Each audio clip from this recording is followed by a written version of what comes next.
You know, there's a great story that's building. Certainly Connor on his way to the win. But another story that's developing is the one for number 26, Dave Vandenberg, out of Sioux Center.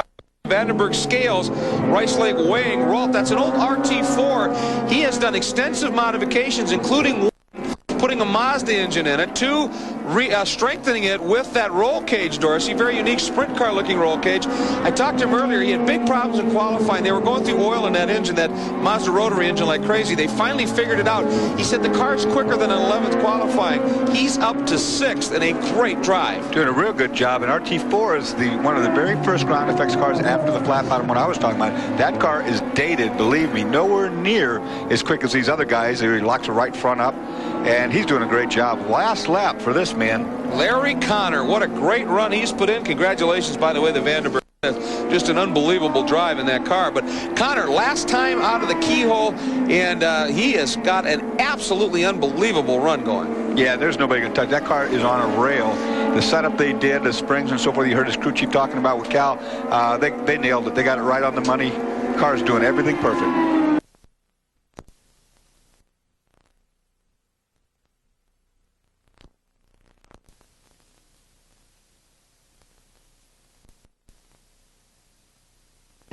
Starting to rain pretty hard down here, guys. The drama's back on again. I guess so. Cars in the wet are something else. The spray coming off these tires. We're going to have to see how this one unfolds. Connor bringing them up mighty slow to that green. French on the outside. Then Jamal Yelkin, Christopher Kaiser. There's the go. And French got a definite jump. And green is out. And Brian French, doing what he wanted to do, gets a huge leap. And if he can hang on, he's going to have a huge advantage going into the S's. Well, nobody's going to contest that. He had a great big lead going in there. And we don't know how slippery it is right now. These have the most downforce of any of the cars that are run here at the runoff, so they do have a lot of grip, even though the tires are cold. Chris Kaiser makes a move and slides into third. That should be pushing, I think.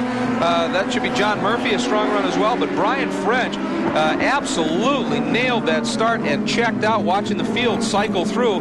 And you see a lot of different year chassis running in the club racing of Formula Atlantic. And these guys drive them incredibly hard. There's a little bit of battling going on a little bit deeper back in the pack. And this is some strong running. That's number 7, Jamal Yelkin. We're on board with Jamal as he runs through the carousel. You say there's a lot of different types of cars and so forth, but this is extremely expensive racing right here. One of the brand new RT41s like that in the front. We've got a car off the road at 26. That's an older David car. Vandenberg. And that's a very interesting car, Dorsey. You look at it, it's a Runoffs RT4, but look what he's done to the driver compartment and the air intakes on the engine. That's been highly modified. Yeah, that car is an older chassis, like you say. We'll have a replay of what goes on here. He gets in traffic. He's in the carousel. He's in there way too deep on the outside. Surely Marbles out there is going to turn the car for him. See it start to slide. And now they're going to go up the straightaway, which is a left-hand turner coming on, Tommy. His right front's broken, it looks like. Yeah, you can just see early in that replay, he just tagged the number 7 machine of Jamal Yelkin, and I think that may have broken one of the suspension. It was so unloaded, he was still able to keep it on the outside. When he went back to go the other way, it just wanted to keep going right. And I think that has a Mazda motor, if I'm not mistaken, too. You're absolutely right. A very unique look to that machine. So, at the front right.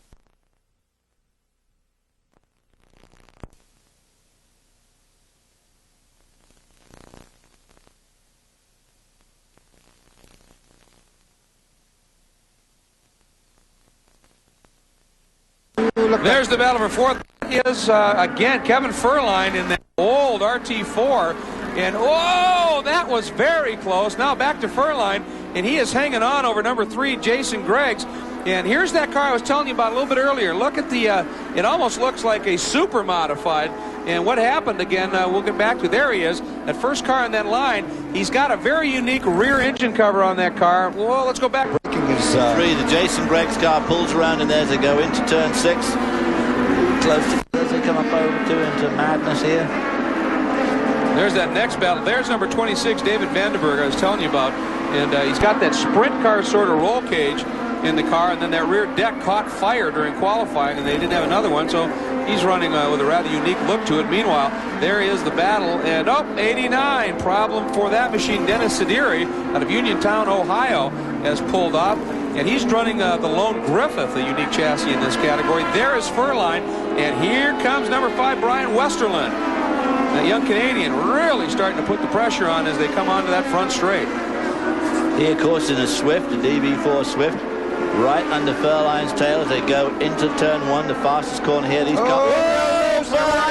Oh, wow. Boy, he was lucky there. Clipped the wing on that curb, whipped the wing off. We're going to go back, take a look at the battle for 7th. That is number 26, David Vandenberg. These are the 2 Alt RT4s, 2 oldest chassis there.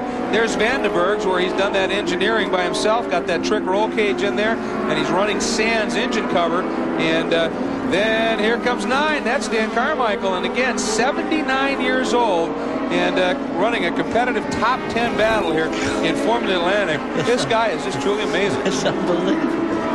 I think it's 79 years young. He's 20 years older than me. He's 20 years older than me. David's enjoying this one a lot, folks. I can hardly walk from the booth to the restroom. There he is driving around in the Formula Atlantic. Oh, he is hustling it, too. By the way, that second car in your picture right there is 41, John Murphy. And he's the guy that right now is racing a 26, David Vandenberg. And they've been at each other pretty much for the whole race. They found each other early on the track.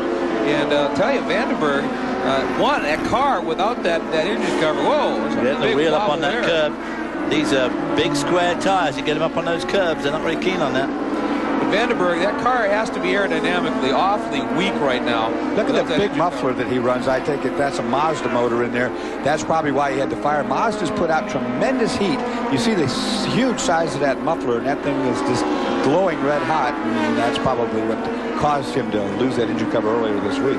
Yeah, it was a definite problem for him. By the way, the margin at the front, almost 8 seconds right now. There's a good look at 41 Murphy out of Bolton, Connecticut. 6th in the Northeastern Division in the Taylor Rental. Hoosier Tires Ralt, and he is having a strong run. And let's go back now to Dan Carmichael. There he is. Now he's running one of the Ralt RT40s, and they haven't done that last update kit that raised the nose that some of the other guys are running. That's the drop nose Ralt. Still, though, a very effective car, and doing a nice job here.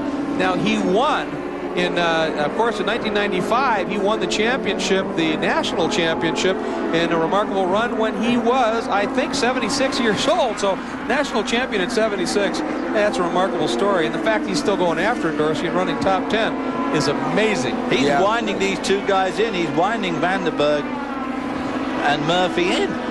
He was quite a few seconds behind them a couple of laps back. Now he's right with them. Well, and we have to really, I think, go back to the qualifying. And there was rain, and even on the days when it wasn't raining, it was incredibly cool here for a couple of days during the long week of practice. And he may just not have been able to get the job done in qualifying, but he is charging right now, and he's going to come through and start picking these guys off. I think he's got a little experience with that. In World War II, he was a combat fighter ace, which means he got a number of kills in that war over there. So the guy obviously just likes to get out there and mix it up. Well, he shouldn't bother. I mean, if he wouldn't mind punting him in that. No. Oh, we hear from Dorsey again. Dorsey Schrader punt school. You know, when I ran this class, all of the cars had the same motor. Now, there's something new in Formula Atlantic in the last year or two, is that there's different things. Of course, Dan Carmichael right there has a Toyota motor, and they run a 1600cc fuel-injected motor or carbureted motor. Some of the old ones, when I drove it, was a Ford Cosworth 1600cc. Now we've got Mazda motors in there. Look at Carmichael taking a position. Going down the inside of Murphy there into... He was thinking about taking Vandenberg as well. Yeah, that was sort of... Ooh, slower traffic in front. That was sort of a young man, you best respect your elders, or I will thrash you. And boy, he is closing on Vandenberg big time as well. And I don't think Vandenberg's long for the attack here. I think Carmichael's going to work by him. He is just flying. We asked him, of course, if he could, if we had carried the in-car camera for us. And he said, well, the only trouble with that was the radio frequency might upset his pacemaker. Carmichael really closing up now on Vandenberg, working through the carousel, and look at him starting to apply the pressure. This is the battle right here for 7th at this point. And I think Carmichael might even get him as soon as turn 1. There he goes, makes the move. Yeah, no question. Down to the inside. Whoa, Vandenberg fighting him out. Across the curb, ran him up on the curb. Well, he lost momentum there, so he needs to be careful now that Murphy doesn't get by him again before they get to chicane. So the old pacemaker going overtime right now as he went over that curb. That was probably due to the sunlight. He both went in there and they got up from underneath the bridge, and they probably lost where that curve was. You just can't see. It's blind. Take a look at it again. Pops to the inside. No problem here. He's already alongside before. Now they're in the dark spot. They come out. You can't see that curve, remember. And watch Carmichael. He's going to hit that, and the car's going to loosen up right here. Boy, it moved that car quite a bit, didn't it? Vandenberg didn't see him, and well, just that. Well, look at Vandenberg fight back around the outside, but Carmichael, he can keep the nope. He was on the up there. He would have been on the inside for this turn here, turn 7, 8. And all the while, David, as you pointed out, 41 Murphy loving this because it's brought him right back into the battle. Yeah. Now heading down, they got through here, over the ride. Whoa, wiggle there from Vandenberg. And he's feeling the heat from Carmichael. That's obvious. Well, Vandenberg, you know, he built that roll cage himself. I hope he doesn't have to see if it works. But as they get very much closer, something's going to happen.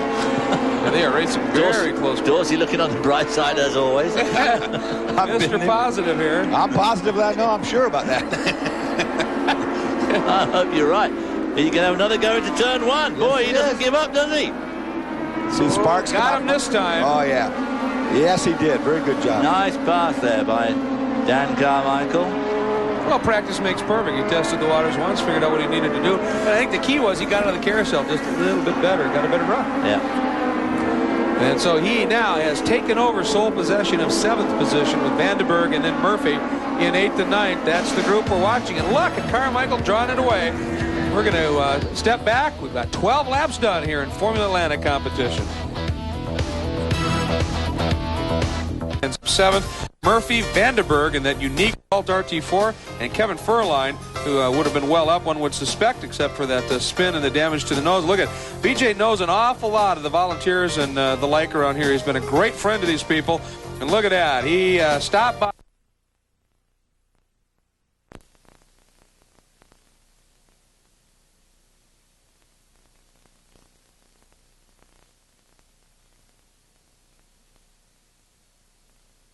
Off course motor. Yeah, that's number 26 having his problems.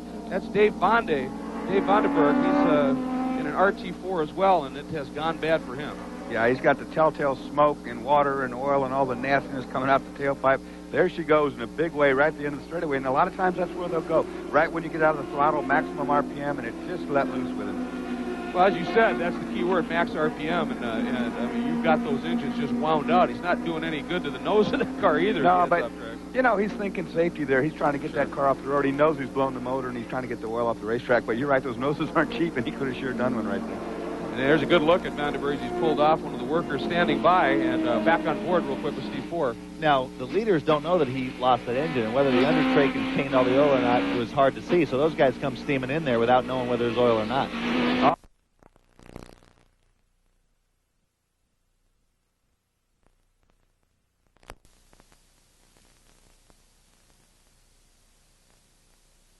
They are on the pace and parade lap, so we want to bring you the carparts.com starting grid for the Formula Atlantics, and the Valvoline Max starting grid for the Formula Atlantics. Coming at you, Larry Connor. We heard Cal talk about how quick he's been. Brian French, the defending champion, so fast. Paul LeCain and Keith Lively, both very impressive in qualifying. Then in our next couple of rows, Chris Kaiser has bought the car that Steve Ford took to 2 national championships, and Mark Rodriguez back with that very fast Mazda-powered Ralt, and we're seeing that, Dorsey, in this category. The pro category, it's all Toyota, but there's some mixing and matching going on. And David Vandenberg, an old Ralt RT4 with a very unique roll cage, and he's running awfully fast. Most of these cars, you see the RT41s are pro cars. They are, in fact, the same that run the Toyota Atlantic Series, and they run a 1600cc double overhead cam 4-valve Toyota. But we have a Mazda in there, and you could run an old Ford Cosworth like I used to if you wanted to. Most guys don't, because obviously it's not quite as competitive. Single-seat open-wheel cars with wings, a lot of downforce here. They got big tires. The temperature, as Calvin said, is going to be a big factor because they're relatively harder compounds, and you're going to have to get some temps in them. But these cars are the fastest cars about anywhere through a corner. They make big downforce. We also are going to take a look at our onboard camera. It should be be a good one. Paul LeCain from Sandown, New Hampshire, runs out of the Northeastern Division. There he is, number 90 in the Goodyear Valvoline Raltar T41. Now, keep in mind, of course, that these cars also have ground effects where they have all of that extra grip, which has got to help right now in these cool conditions. Let's quickly take you back, show you our CarParts.com GT1 provisional results from that last race. And cars, Calvin, are coming out of turn 1, heading up into the chicane. This is a category you are so closely associated with, winning the Pro Championship in '87 and here at Mid-Ohio. That's right, Greg, and just want to give you an update on Larry Connor. I mean, he has a lot of experience down in his crew. He's got Lee Hagan, who won the '85 Super V Championship with Kenny Johnson. He had Tom Knapp here last week. He's the guy who won the IRL Championship with Greg Ray, setting up the car for him. So that car is dialed in, but as always, cold conditions, he's got to be careful in the opening laps. And you mentioned, of course, Greg Ray won the national championship and went on to do fairly well at a big track in Indianapolis. Boy, they're going quick, Greg. Oh, big, and only those front couple rows are lined up. They're not lined up. No, green. We're green anyway. Connor to the inside, French outside. Awesome break. Oh, look at Brian French trying it around the outside, and no, not going to happen. Connor takes it. Keith Lively had to give way too. We're on board with LeCain. Sits in third. Right behind him is Keith Lively. Well, because of the downforce on these cars, and the guys are probably running a lot of wing in the car right now, they will stop incredibly well. We'll see when they get up to speed this next lap, you won't believe where these guys can stop. Connor's pole a 120.7, French next at a 122.1.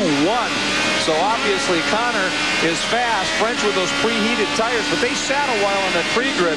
Some of that heat had to have dissipated. 80 degrees wasn't all that much heat. You're right, it did. It might have been a little help, but it won't be after a lap or two.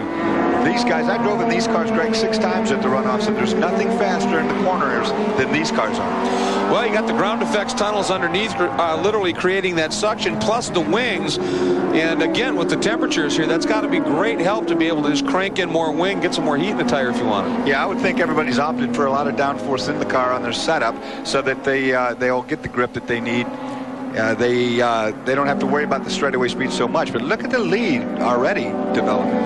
So if somebody had gone brave here and really trimmed the car out a little bit and was willing to be able to hang on to it, that could be very interesting. Well, the thing with Mid-Ohio is you can't really trim it too much because there's too many corners here. It's a neat track from that standpoint. You got long straightaways where you need to go fast, but there's equal amount of corners where you have to be fast. And already Larry O'Connor is opening up a little bit, then French, then LeCain, Lively, and oh, big lockup from LeCain, and right there, big move by Chris Kaiser, but he decided to wait, discretion being the better part of valor, and he will fight again here in just a little bit. We'll be right back for our final championship. Today's live coverage of the third and final day of the Valvoline Runoffs is being brought to you by Valvoline Max Life, the first motor oil formulated for higher mileage engines, and by new 104 Plus Octane Boost with Acceleron power.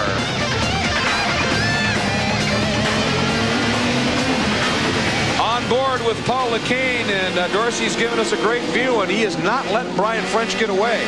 Now, listen to this engine when he gets on board next time, because these guys are pulling these Toyotas to almost 10,000 revs. Fighting up and onto that front straight one more time, and by Sandy Hang down in what is a very cold pit lane. Well, the 88 car, Mark Rodriguez, came in. It looks like the intake was icing up. They did a little work on it, and it's back out, and he has reported back to his crew that it is now running almost fine, but not quite 100%. Temperatures affecting everything here this weekend. Well, these are fuel-injected cars, but the butterflies can definitely freeze open because of the fuel around them. And I'll tell you what, these guys, like I said, these little motors are tweaky. They're really running a lot of RPM, 9,800 or so. Some guys will push them over 10,000. Well, and Paul LeCain continues to give chase here to Brian French, Calvin. Now for second, very good. It really is, and the thing was, Brian French really needed to get the good start and try and get the jump on Connor, but he didn't make that happen. He had that tire temperature, not a lot, but it should certainly have helped in the early laps. But I just spoke to the crew on Connor's car. They said we made a few changes, not too much more downforce, Dorsey, just a slight increase in aero, but they did change to a softer compound front tire and change the shocks a little bit, but they run an incredibly stiff impressive setup on this car. 1,750-pound rear springs. It really makes the car dance around, particularly under these cool track conditions. Well, I tell you, that's a lot of spring for a car like this. It's more like a go-kart setup, but it helps the car turn in really quickly. There's no question about that. And the softer compound in the front helps turn in as well. Right on board. Now listen to this engine whine.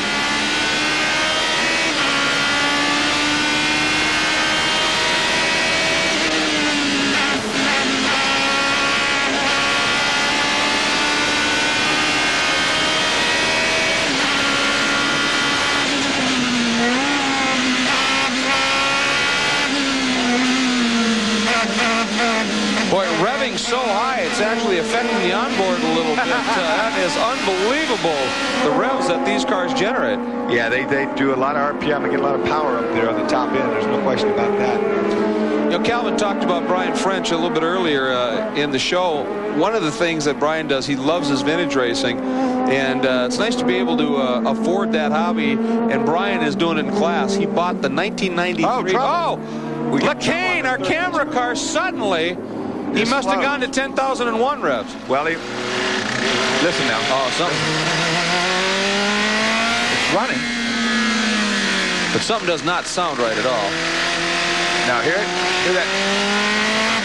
Is that maybe gearbox? No, it's not gearbox. I think he's got a busted valve. Hit it. Yeah. That's not supposed to sound that way. Well, I don't know. I wouldn't drive it if it had a valve problem. So these are 4-valve motors. Well, right now, Paul LeCain simply trying to get that car back into the pits. That should move up Keith Lively up into the 3rd spot, champion of the Northern Pacific Division out of San Francisco, California. 5 laps of 20 done. Welcome back to Mid-Ohio, where the battle for 3rd is on, and that's Chris Kaiser down to the inside of Keith Lively. Lively, the blue car on the outside, and they've swapped positions on and off here a couple of laps. And the battle continues, and Kaiser makes that pass stick. Now that car, as I said, the one that just made the pass, Steve Forer drove that car a few years ago and took it to 2 national championships. It's pretty well sorted. Pretty good old car, really. You don't see these cars. And one of the bad things about this class is that each year they make a new car, and sometimes it obsoletes the year before. And so the older cars sometimes don't have as good a chance. This one's working very well. Very well. He's gone around Lively. Right there is Keith Lively now. And as I mentioned, Lively out of San Francisco, Kaiser out of Abbottstown, Pennsylvania, and he was only 4th in the Northeastern Division, but obviously the competition there is pretty strong. Right behind them is Bernie Sunier, and he's in a Swift, which is definitely not the right car to be. Right there's the red car. Bernie Sunier has raced these cars back to when I used to race them. I used to have some really good tough stuff. And he's still, I mean, he's not that far off. He's doing a great job in that older chassis. There's Lively, and you can see the margin that Kaiser has opened up pretty quickly once he got around Lively. Up front, it continues to be Connor leading from French. You just saw French about midway down the back straight here, and Connor up in the S's already.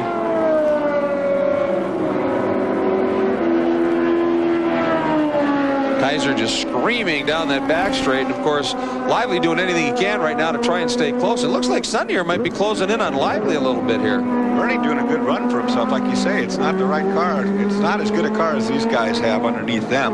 And in this class, there's no driver in the world that's going to overcome the deficit of the technology that these cars possess. Is awesome. These are like little Formula 1 cars. Right. Well, the thing with the Swift, I remember it was Greg Ray, as a matter of fact, the year before it was the year he won the national championship. He entered his Swift up against the Ralt, the RT40s and the 41s at Milwaukee on the mile. The Swift, compared to the Ralt, didn't make anywhere near the ground force or the downforce, the ground effects, but it was incredibly slippery. As a result, Ray entered it at Milwaukee, put it on pole, and led a good chunk of the race until I think he had a gearbox problem or whatever. But those Swifts in a straight line are still quick. It's just that when they get to the corner, they have to brake sooner, and they can't get through the corners anywhere near as quick as these Ralts. Right there at number 33, that's Knox. He is also running an older Swift chassis. Yeah, I'm doing a good account of that, too. Those two having a good tussle. Yeah, Norman Fox, the Fox Auto Parts Swift DB4. And the guy he's chasing right there is Kenny Swede.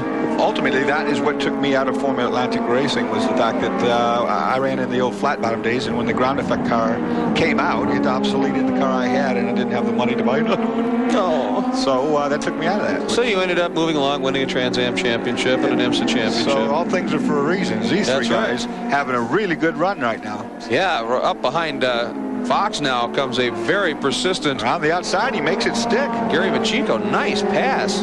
Really good pass. Oh, excuse me, that's Connor. That's Connor lapping. Yeah, I thought it was. I looked at the monitor for a second. Calvin, Connor is absolutely hooked up. He's flying, Greg, and one of the things that the competitors were saying all week long, that he had great straightaway speed, and this year he's changed from injection over to carburation, and that allows him a 50-pound weight break, which is obviously a bonus, but more importantly, he says on the dyno, they're seeing about 8 or 9 more horsepower. Arnie Loining does the engines and does a great job. He has a great history of great motors in Ford and Sports 2000 and stuff, and certainly some good Atlantic motors over the year. He did Jimmy Vasser way back in the early 90s, so he's got some horsepower, he's got less weight, and he's got a flying machine underneath him. He's got a flying machine, and he's the pilot right now, doing an incredible job. One thing about the injection, although you have to drive a heavier car and it's a little less horsepower, it broadens the torque band. Some of the drivers prefer that. O'Connor's making use of raw power. A stellar job, and I have been to that party in that Fairhaven Hall, and it is a blast. They serve you an incredible meal.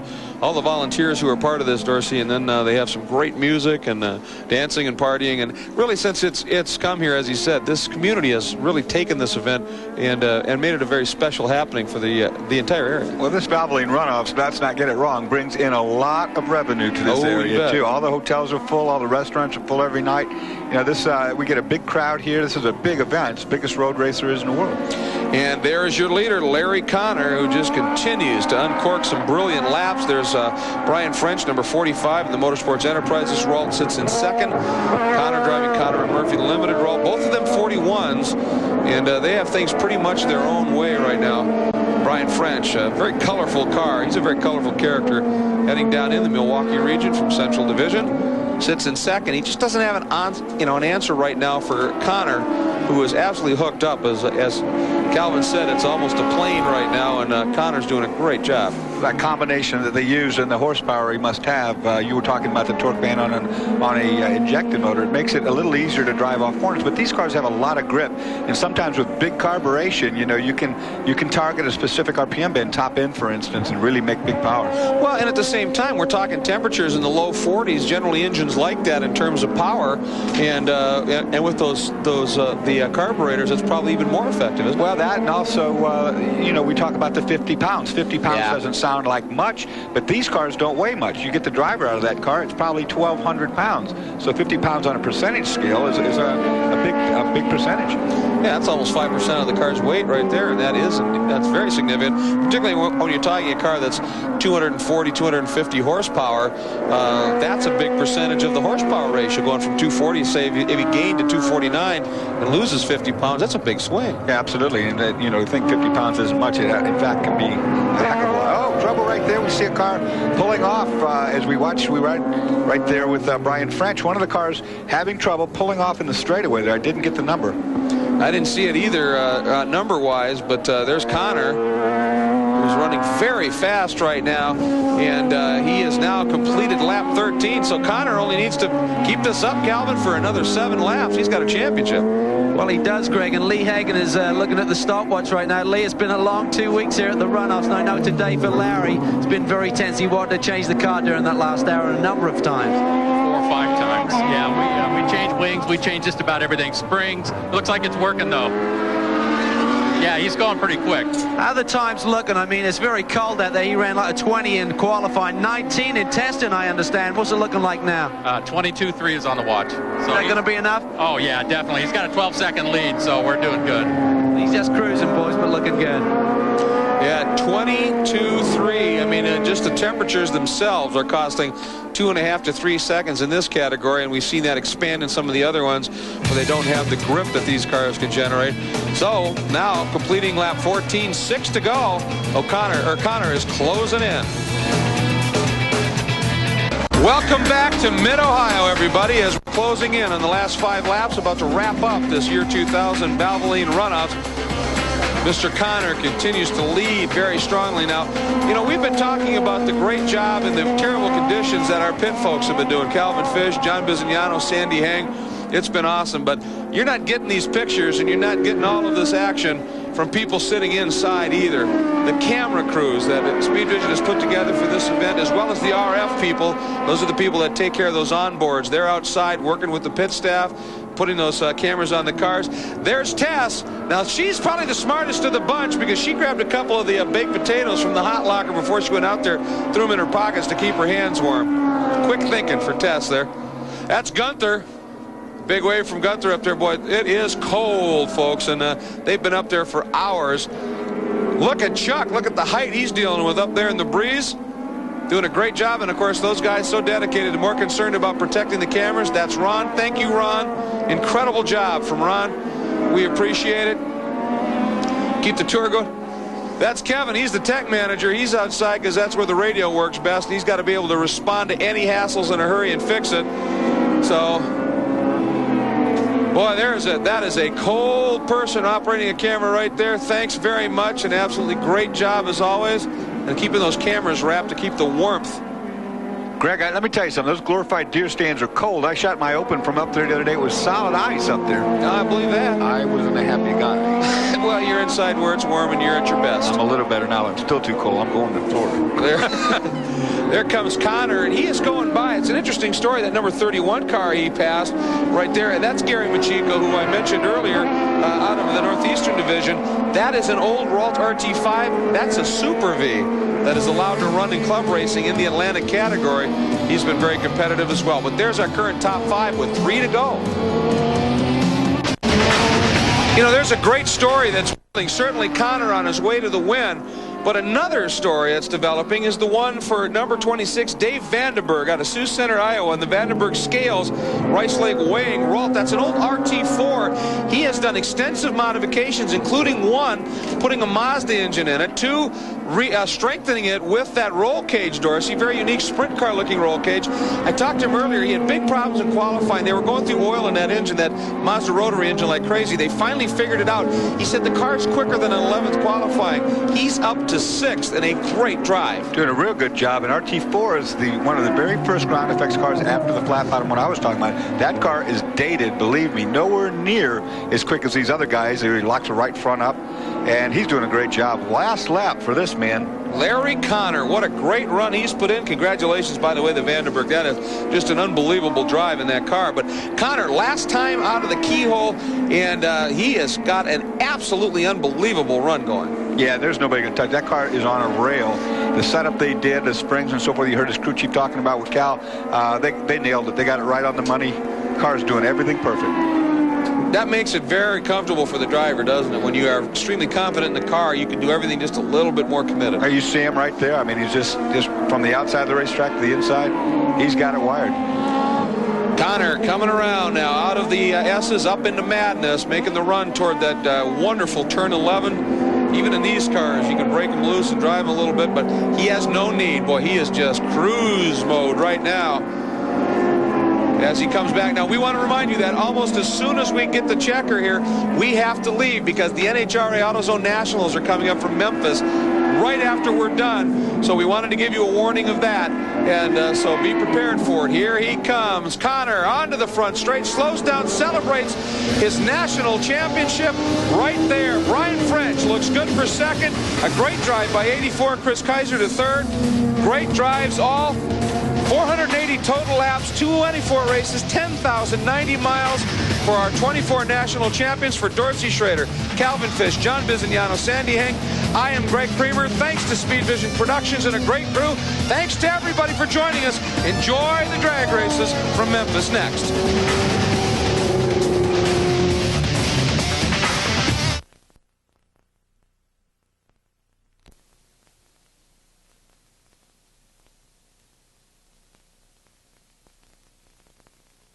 Of course, we'll be back next with one of the most exciting and fastest classes. You see them in the pre-grid, Formula Atlantic. They are quick. You're going to like this one.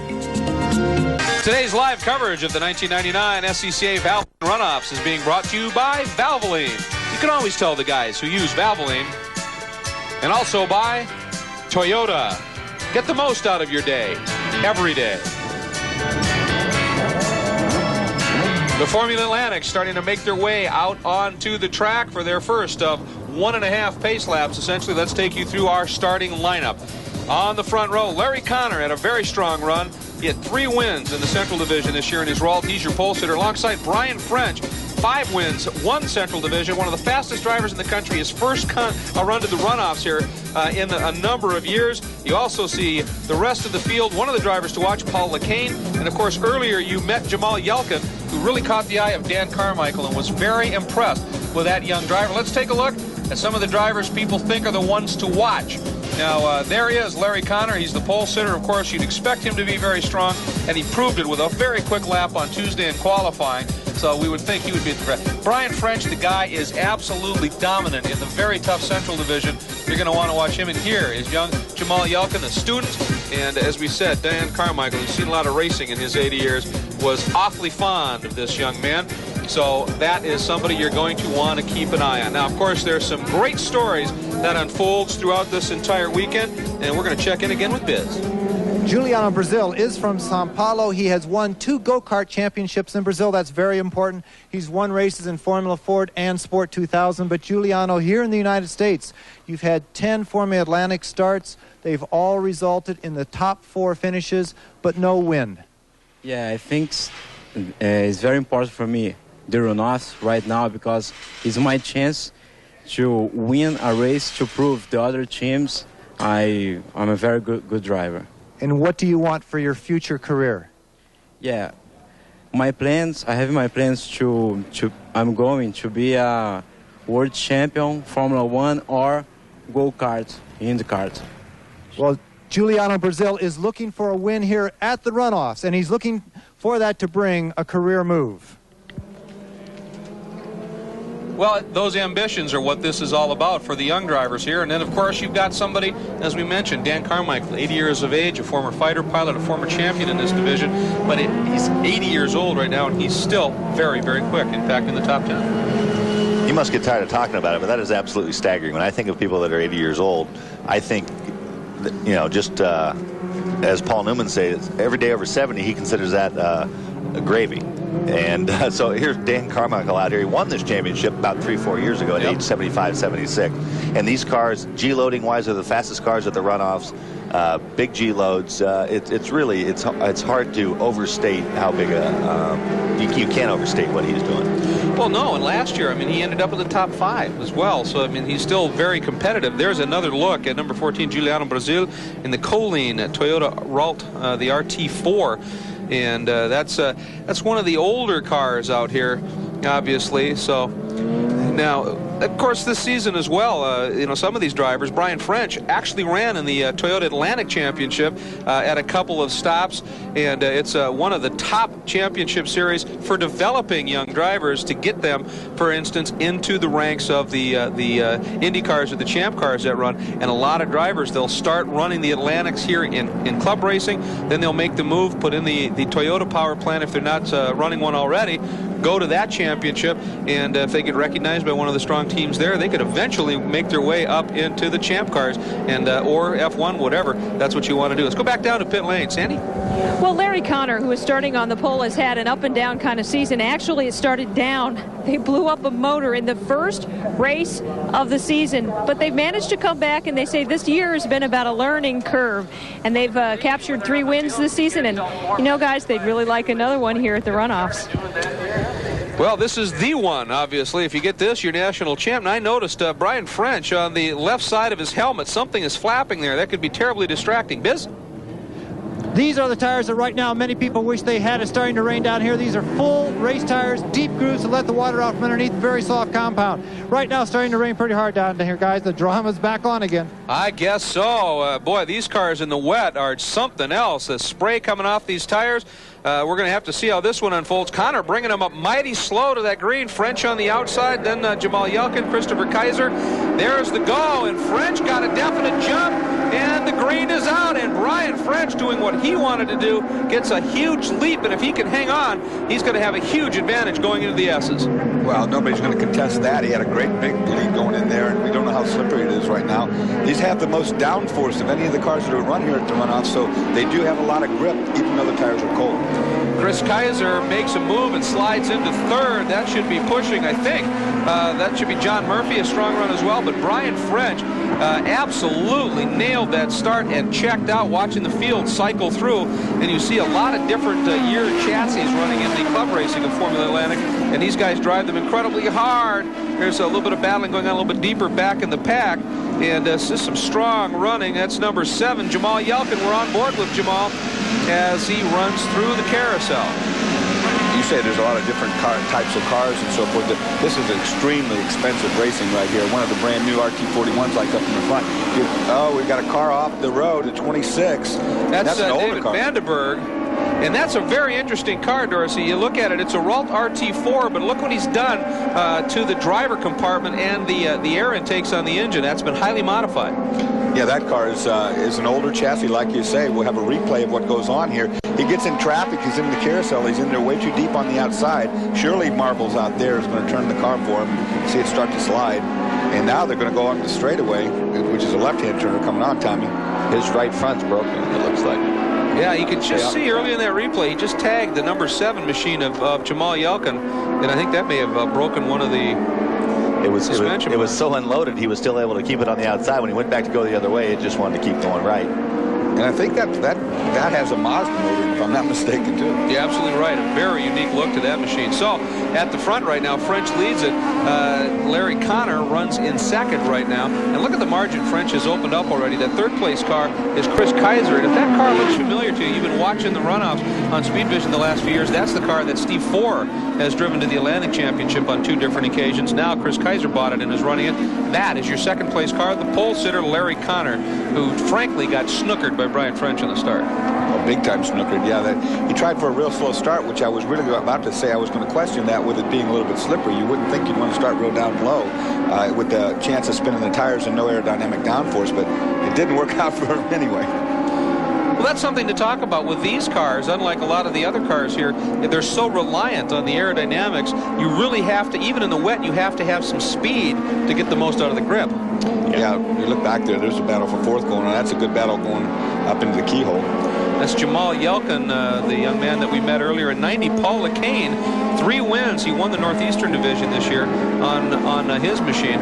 And he was very quick here last year as well. And he and Jamal are having a strong battle for fourth right now. Now, these changing conditions, Jamal's been here all week. He's been running well in practice, but he only has a very few races in his whole career. And so, you get proficient at doing one thing well, which is learn the car, learn the track and the dry. You throw a wrinkle in like light rain. It's almost better if it's raining hard because you know it here. The conditions change literally by corner. On board now with Jamal and watch him work on the wheel. And things don't look too bad right now. There's not a sheen on those tires, no sheen at all. And so looking pretty good, not carrying any lurid slides, not a lot of correction any more than you might expect. Well, you won't see a lot of slides out of these because they are ground effect cars, you know, and they have a lot of aerodynamic grip, so you don't see them turn sideways. And usually if you do step out, they're stepping out into the pasture. It's a big step out, but it looks very dry, at least on that section of track. Now, there's behind Jamal once again is Paul LeCain, and he's running in the 5th spot right now in his Avon Tires Valvoline Toyota Ralt. Goes through turn number 1, and a lot of room that some of the drivers given to the curbs out there. Though, as a matter of fact, almost looks like it's lightening up on this section of track in terms of some sun. Well, you don't want to use these cars on the curbs because when you do, you open up an air gap underneath the car and it dumps all the aerodynamic downforce that you were making. So you won't see these guys running up on curbs, not on purpose. Keep an eye on that battle for fourth. Jamal Yelkin and Paul LeCain. It looks like Jamal's starting to stretch things out just a little bit. You talked about his level of experience, Tommy, and obviously any amount of lap time he gets, you'd expect him to get quicker and quicker. Yeah, exactly. I think once he settles in, if the conditions stay constant, I think everyone's been raving about his ability, and I think if he can settle in, you'll see him start to work his way towards the front. Good look there at number 84, Chris Kaiser. And Sandy, he's firmly planted in 4th spot. He is, and his father is the crew member and the crew chief, Joe Kaiser. What kind of experience does he have driving in rain and then a little bit of sun? Because we're getting both at this very moment in time. He's got an awful lot of seat time in various kinds of weather. We don't see a problem with the weather today. Now he's had 2 starts here. Best finish has been 4th. How does he feel coming coming into this race? Yes, it has. At the runoffs. Now, you have radio communication with your son. What is he saying? At this point, he's saying absolutely nothing, which is very good. Well, Joe Kaiser says that's a good sign that his son is not talking. He's focusing on the race. Well, that's a very good point, Sandy. If there's not a lot of communication, generally it means the driver's just doing the job, feels okay with the car, and has got his head down and chasing. If he's talking a lot, oftentimes that can mean the car's not working right, and you're trying to figure out what to do, just sort of talking it through with the crew or running it through.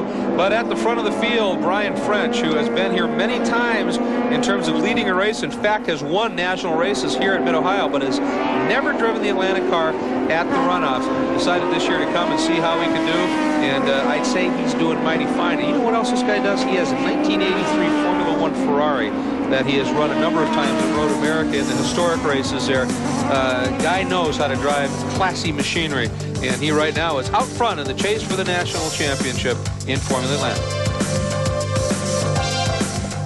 Welcome back. That is Paul Lecane, but you see closing in very quickly, number 47, John Murphy in the Taylor Rental Hoosier Tires roll. That is a solid battle for fifth right now. Lecane and Murphy, and Murphy throwing everything he can at chasing down Paul Lecane, but Sandy, Paul has been here before. Paul has been here before, and he has worked a lot with his dad, who is also Paul Lecane. Your son has been on a tear this season, winning 18 of the last 20 races. Yes, unfortunately today it's not looking like he's going to win. He's running in 5th place right now. We've had a tough week with the car. It's a new car, and he's only driven it one race before, so we don't feel too bad about it. We'll come back next year. But generally, if we can put a car under him that's capable of winning, he'll win. What kind of changes did you make this week? That's a nice laugh. Well, we changed engines, we changed the clutch, we changed springs several times, we changed shocks several times, wings, pretty much everything. We've had the total car apart 3 times. Well, thanks, Paul. That just goes to show, finding the magic formula here is not as easy as it looks. Oh, not even close, Sandy. Last year here, he ran the older Swift, the old DB, I think it's the DB4, and he was very quick, but that car to the Rolf, that is a huge change in equipment, and just the adjustment, let alone learning the setup and all that is massive. Well, the bad news is with all those changes, they still haven't found the right setup, because you watch that car, it's very, very loose. Whenever you see an Atlantic car in these big four-wheel drifts and slides coming off corners, you know that it's not a happy car. And you also see Paul, who has no fear of using up the road. We watched him last year in the Swift, and he was absolutely flying. He's not getting, it's one thing to avoid the curbs and not get up on them, but he's giving himself 3-4 feet on the exit of a lot of the corners. I think he's not real comfortable with how this car feels, as Dorsey said. Well, he's not. He pinched the car right there. See how loose the car is on the corner entry up there? That car shouldn't be sliding. Now he's got understeer at the bottom. Very unbalanced car right now. Now let's go back on board with Jamal Yelkin, who continues to run very impressively. And Jamal at this point is the number 7 entry, is running in 4th spot at this point, and he is doing whatever he can to try and run down Chris Kaiser, who's right in front here. Jamal looking for any opportunity. Kaiser coming through. What? We watch those cars, Dorsey. Why are they skipping and hopping like that over that concrete section? Well, this is a little bit more bumpy than what you would think it is. That corner at the bottom down there, it's got a couple of severe bumps, and these chassis are so stiff that what they do is they actually pull the other side of the unloaded wheel and just go right up in the air, because there's no torsional give in the chassis at all. Big right front lockup heading into the carousel by our leader. You're talking about that. You're unweighted. You're not braking in a straight line there, and so he's not really doing anything wrong, but just a little bit of braking, and that wheel is almost suspended by itself, even though it's only rolled a 1/4 of an inch. It unweights that inside wheel because everything is so stiff. Gives you an idea of the fact that Brian French, even with a fairly large lead he's built up, is still hustling that car pretty quick. And by the way, I was corrected. I said a 90 or an 83 Formula One Ferrari that Brian drives. It's a 93 as he gets a little loose right there. It's a car, I think it's one of the last cars that Alain Prost drove in F1, doing a nice job. And Brian French loves to hustle any type of car, Biz. He does love to hustle, and the man that puts the hustle in his car is Carl Liebeck, the crew chief. Carl, we understand that it wasn't until the last qualifying session that you got the car set up right. Finally on the top in the last session, and that bode well for what was going to happen now, we think. What about the fact that Brian had not been at Mid-Ohio for 2 years? That's got to put you behind a little bit. We were. That's why we came here on Friday, and we struggled ever since, but everything progressed right to where we wanted to. Well, that's absolutely true. They found the right setup. He's got a heck of a lead right now, guys. He's got a great lead right now. And Dorsey, one of the great joys that you used to be able to experience was watching Carl Liebeck drive a Formula Atlantic car in his day. I was about to say, he wasn't always a crew chief. He was a competitor against me for a long, long time. Carl Liebeck, of course, back in the flat bottom days, had great car control and put on many a good show for the fan. I had the opportunity to work the kink at Road America as a corner worker a few years ago, and Carl came out in one of the old Ralts for a day and obliterated a field of faster cars, and it was awesome to watch through the kink. He was just throwing it in there and absolutely flat sideways and never lifting. It was a joy. By the way, you're watching Elkin. He's made the pass. He's moved up to third, got around Kaiser. So young Jamal, Tommy, we talked about it. He's getting more comfortable and confident, although clipped a curb right there. There's a little learning experience. Yeah, that Dorsey talked about what it does to the aerodynamics. Also, in a slow-speed corner where the aero isn't as important, because these things are so stiff, it jacks so much weight to the outside tire, it'll get dead loose in an instant. Now we've got a car in the pits. That's Brazil. Yeah, number 14, Giuliano Brazil. You met him just a little bit earlier before the race started. They've got that engine cover off and something looking very loose back in there. Yeah, that's the whole water system that you're looking at right there. That's some of the cooling stuff. Something's broken loose in there, and that's not a good sign at all. When that starts rattling and moving about in there, if it comes loose, obviously it could wreak havoc on the engine. So the crew is doing everything they can. They also have a little oil sitting there as well to hopefully be able to get this guy back out and running, but it's looking pretty serious at this stage. On a 19-lap sprint race with these cars, if you pull in the pits, your day's pretty much over. I'll tell you what, he's got the F1 aspirations. Those are going to have to wait for a little while, but he's got the proper headgear. You've got to have a cool helmet if you're going to F1, and he's got that one dialed. Cool helmet, cool visor, you got it. Brian French has the ride coming up on some traffic and dispatches them quite nicely. And Brian French put on a great drive. You can see the gap back to Larry Connor in second, but Brian French 10 laps down, 9 to go. Formula Atlantic at Mid-Ohio. Welcome back to Mid-Ohio. Despondent Giuliano Brazil down in pit lane. Sandy? He's still strapped in, unable to talk to us right now. It's obviously a frustrating moment for this young driver, but if you look over, I'll tell you what the problem is. See that jug of water, guys? It's a water hose. So everything was loose inside and apparently ripped a water hose apart. And again, that's going to make for a quick day. So he's done, but Brian French out front continues to lead now with 7 laps remaining in the Formula Atlantic National Championship race. And this is one of those great stories here as we take a look at our Dodge race reset. As I said, 12 of 19 laps complete. Brian French has led from the get-go, all 11 laps so far. One lead change, and it was Brian's with that great start. And we've got a couple of cars that have been off track. And, of course, Giuliano Brazil now retiring from the event. But Brian French doing an awesome job. And one of the unique things about this is, you race all season. There's 65 national races spread around within the 8 divisions that make up the Sports Car Club of America. You run in your division, you qualify for the runoffs, but it's not like you get best 2 out of 3 or a playoff series. You come here, it's 19 laps, the winner gets the gold, the bronze, and the silver, of course, and the rest they look for next year. It's basically winner take all. All the other stuff is geared towards, granted, there's individual race wins that you can look back on, but this is what it's all about. Everybody, the minute this day is over, they're already looking forward till next year. And actually, I think we might have things closing up a little bit. You have Larry Connor in second. It looks like he's closing up a little, and Jamal Yelkin maybe closing up.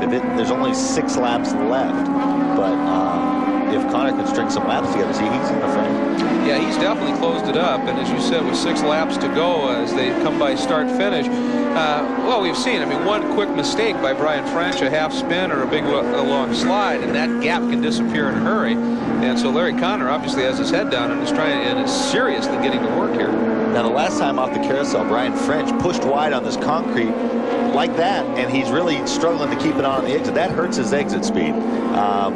Ideally, you want to stay tight to the inside curb until a little bit further beyond there, and then when you get to full throttle, you can keep it wide open and not have to dial it back on the exit. So he might be fighting a push, severe push there. Yeah, Connor's definitely close. I'm surprised he hasn't tried a more inside approach to that, trying to get the right side wheels inside that concrete patch, Tommy, because both of those laps, you're right, he gets about 3/4 of the way down. There's another push over the top of the hill right there. So, you think he'd change his line a little bit, try to get more grip. there's nothing you can do about the left side tires being on the concrete, but the right side you keep hooked inside. Sandy, you got something for us?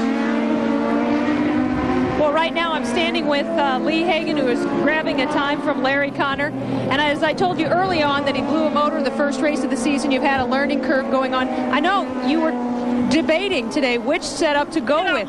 What did you finally go with and why? Well, it started to rain early on, but it dried out really quick for us. We were panicking a bit. Hold on 1 second. We were panicking. Oh, tell us what that time is that you just grabbed for Larry. Still a 23.3. He must have got held up in traffic. There's some back markers there. But it was looking pretty bad for a bit. Fortunately, it dried out. We're okay. We had a lot of changes to make, and we fortunately didn't have to make them. So it turned out good. And things are looking good now. Guys, that's Lee Hagan. He's crew chiefing for Larry Connor. Well, let's put that in perspective. The pole was a 120.7. He ran a 23.3 in traffic. He's flying. Yeah. You saw he got out on the concrete a little bit, but a little bit tighter line. And again, what I was starting to say is you can't do anything about the inside tires, but the outside ones, the longer you can hold it tight, once both side tires get on that concrete, it just takes off to the outside. Giuliano Brazil is out of the car, and he's with Biz. Well, actually, he's still in the car because he's too emotional to get out. Giuliano, you had very high hopes for this race. What are your feelings now? I'm feeling so bad. We tried so much to get the time, but they didn't happen. Obrigado. I'll tell you, these races mean so much. He wanted this to be a career-proving race for the people who knows what it takes to do well here, and a water hose took it all away from him. Well, John, you can literally see what this race can mean to some young drivers. Look at that, a tear building up. That is a tough way to end a race that you were resting so much on, and that's a national championship, and obviously a tough day for young Giuliano Brazil, but a character-building day, and obviously at some point he is going to be back in the thick of things. And the lead battle continued to tighten up. Larry Connor is stringing some laps together. He got held up a little in traffic, which halted his advance, but he's dialing back in, and they're both fighting the cars, but he's definitely making ground. I think he listened to us, too, because that time you saw he put his right side wheels all the way up to the curb and kept it, and it gave him a good hook shot out there. He got a good exit, so he's listening.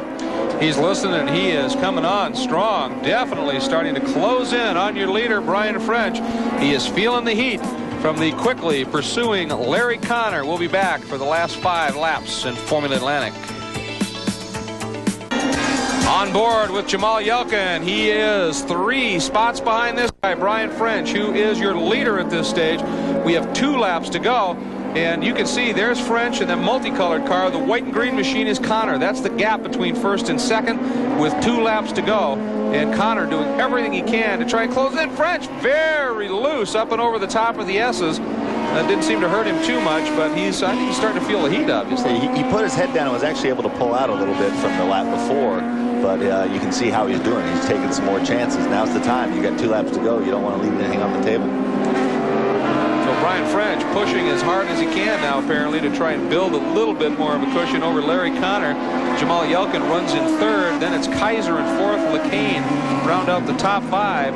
And here comes French through the carousel. Turn 15, the left-hander up onto the front straight. And let's see, we should see the white flag. Last to go, and there is Carl Liebig informing his driver thusly. And although he has ruled Formula Atlantic in the Central Division, he's won the June Sprints. I don't know how many times in this category. He's finally come here to Mid-Ohio. Looks like he's going to add the big one. Well, this makes you kind of nervous. He's going there on the last lap, or what we think is the last lap, and there is lap traffic right up there in front of him. You see he's going to catch. He doesn't want to be held up with that, particularly when he gets off this straightaway into the twisty bits. Down that long back chute, it is indeed the final lap, and he makes that quick little bend through what they call turn 5 here and heads toward the S's for one last time. And we watched him up and over the top of the S's, and he has in fact stretched it back out again over Connor. Maybe he was leaving something for reserve, keeping those tires alive. Well, it could have been Carl Liebig also. That's true. Getting on the horn and saying, hey, your speed is off. You need to catch up a little bit. There's Connor disappearing in his pursuit, trying to run down 45, and there's that lap traffic up front. That's Dan Carmichael, the wonderful 80-year-old driver in Formula Atlantic. There is Liebig, pacing, a little bit nervous here, watching. Dan Carmichael comes through, is not going to hold him up too bad, moves over, lets him swing by, and there it is. And Brian French, his first visit to the runoffs, and he takes the championship. Connor looks good for second, and there is a very happy crew. Carl Liebig has engineered another winner, and he did it at the most important SCCA club event that is in existence. That is the runoffs. And let's go down to John Bizignano with Carl. Carl, what a great drive. What a great setup on the car. Congratulations. Everybody came together at the right time. Brian did a great job. Cool under pressure. Terrific job by the whole team. Dorsey Schrader remembers when he was knocking wheels with you. He said it was always your fault. Is that true? Yeah, that's right. Yeah, that sounds like Dorsey. Yes. Say hi to him for me. Okay, congratulations again, Nate. Appreciate it. Indeed, congratulations not just to Brian and Carl, but the whole crew. As Carl said, it all has to come together at the right time. No changes other than the one for the lead, and then it was all Brian French, no cautions, and he put on a great show. And of course, when we come back, we will be visiting with Brian and the rest of the top three. Sheboygan, Wisconsin's Brian French takes the checkered flag in this beautiful multicolored rope, and that gives him the national championship. Here is another look at it as he comes through that last turn, and there is no view like that one as you come out and realize that that checkered flag is for you. You're the first to see it. You are a national champion. And the crew, boy, they appreciate it big time as well. And they certainly have in this case, as Brian French has earned Carl Liebig and the gang a national championship. There is Brian on the lap of honor, carrying the checkered flag around the track. Our unofficial results, French wins it over Connor. Great run by young Jamal Yelkin. Chris Kaiser held on for fourth. Paula Kane fifth. Murphy, Dan Carmichael, what a great story. Capos, Tollefson, and Kenny Swede end up rounding out our top 10. And Dan Carmichael, a great story there, as he at 80 years old has completed another SCCA runoffs and ends up in the top 10. But Brian French looks awfully strong all week, and he pulls it off in a great race here. Let's go down to our third place driver. He's with Biz. Jamal Yelkin, congratulations on a great third-place finish, but you said that you lost some confidence out there. What was wrong? It wasn't that I lost confidence myself. The track, there was oil in one spot that was pretty bad, but the Everclear Ralt ran great. I mean, the team they put me with the best car out there, I believe, and it was just a matter of time till I caught him. But it was beautiful out there. I mean, it was a lot for me, and it was a new experience, but hey, everybody has to experience something new in life, right? Well, that's what this whole racing weekend's about, guys. Some good experience and a little bit of bad. Congratulations on a great third place. Sandy. Well, I am with Larry Connor, the lucky four-leaf clover. Sure worked for Larry today. Some great moments out there. It was really good. Brian got us at the start, and we worked real hard, and we caught up to him about mid-race, and then I thought we might have something for him at the end. The tires started going away. We started picking up a push the last half a dozen laps. And, my hat off to, Brian. I mean, we gave it an all. Advanced Racecraft team gave me an awesome car all week. Lee Hagan did just an outstanding job.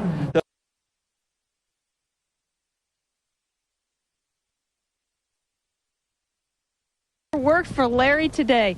Some great moments out there. It was really good. Brian got us at the start, and we worked real hard, and we caught up to him about mid-race, and then I thought we might have something for him at the end.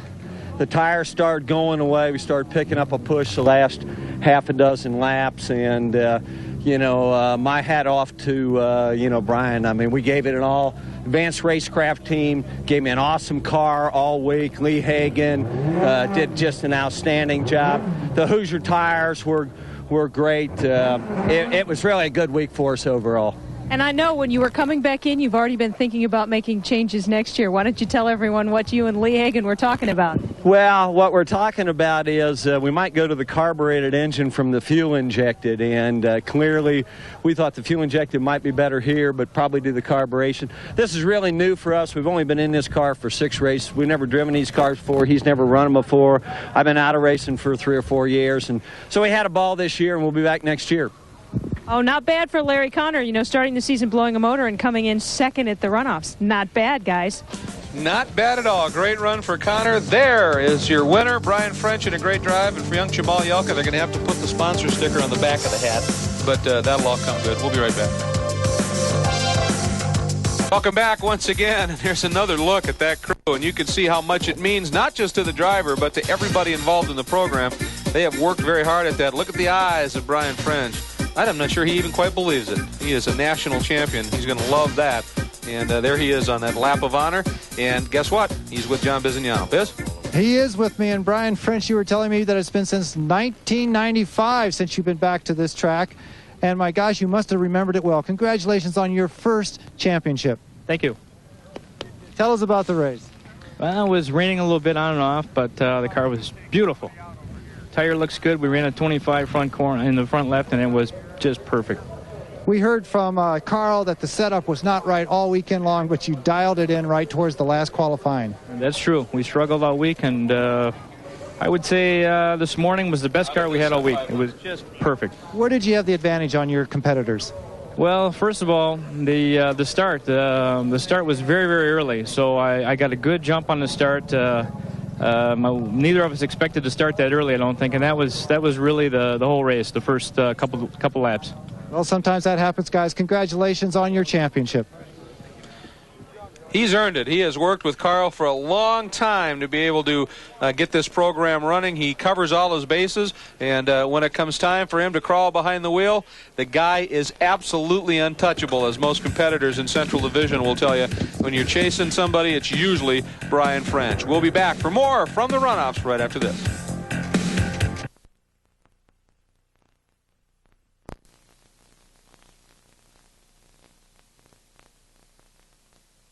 Is a good look at the field for our final national championship to be decided. Formula Atlantic, that car right there. He's going to be carrying the onboard for us, young Paul Lecane.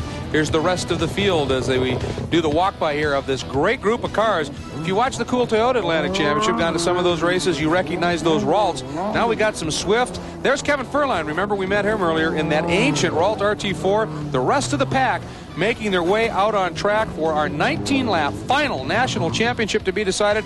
There we are, Paul Lecane. He is a very talented young driver, and he has had a couple of tough breaks over the years coming up here, but he won in the Northeastern Division this year with 5 wins, and he had 9, counting last year, 9 national wins in a row. So he is absolutely ready to go. Problem is, he's got one guy in front of him, and it's a very quick driver in the form of B.J. Zacharias. Very talented driver. He was the Formula Continental National Championship winner last year. Let's take a look at the Toyota starting grid. There's B.J. up front. He was almost 2.5 seconds a lap quicker than anybody else in qualifying. Weather may have played a little role there. Paul Lecane, second. He'll be our camera car. Mark Rodriguez, Jason Greggs, and John Villamy. That's your top 5. But Kevin Furlan, watch him from 6 in that old Ralt. He is easily the most exciting driver out there, throwing that car around. Here's the rest of the field, and this should be a good one. And even though we've got that huge margin, keep in mind that some of the cars, they said once in practice that they were able to run, particularly the number 90 car of Lecane was able to run within a half second of the lead car of B.J. Zacharias. So there is hope that they're going to be able to get right in there and give him a bit of a race. Well, this class is the highest technology class that there is in all of the sports car racing. And what that basically means is that if you have a 1-year-old car, you can have basically a brick compared to what we have here. There's all the guys on the starter stand there testing the integrity of the engineering of that piece, I can tell you that. Speaking of engineering, that car on the pole up there, B.J. Zacharias, that's RT41 Ralt, state-of-the-art stuff. He is going to be a very fast guy. We're looking at the 5 car. That's Brian Westerlund. Brian Westerlund comes out of British Columbia, Canada. The Blue Star Motors entry. We're going to take a little bit more of an in-depth look at Brian. Well, long toe honors at the SCCA runoffs have to go to Brian Westerlund, who has come all the way from Vancouver, BC, Canada. How long did it take you to get here? Took us 48 long hours. How'd you occupy the time?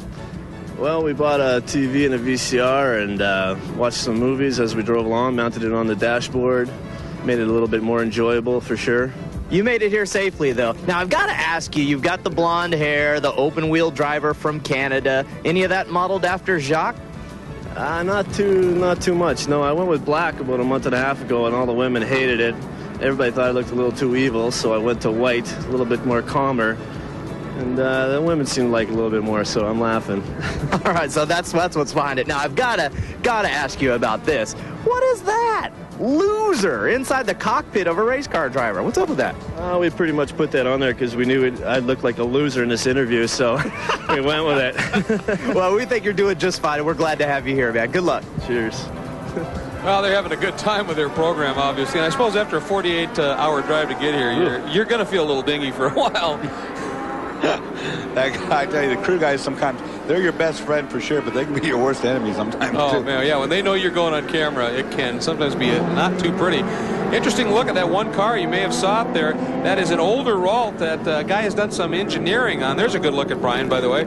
But he had devised a rear body cover for the car, and in qualifying, it ignited. We'll show you that car a little later on. It ignited, and he didn't have a backup for it. And he's got an unusual roll cage on the car on top of it, so he's going to be running with a very unique look here as we get back and underway with it. David? That red 9 car we just saw, Dan Carmichael. Dan Carmichael is a cool 79.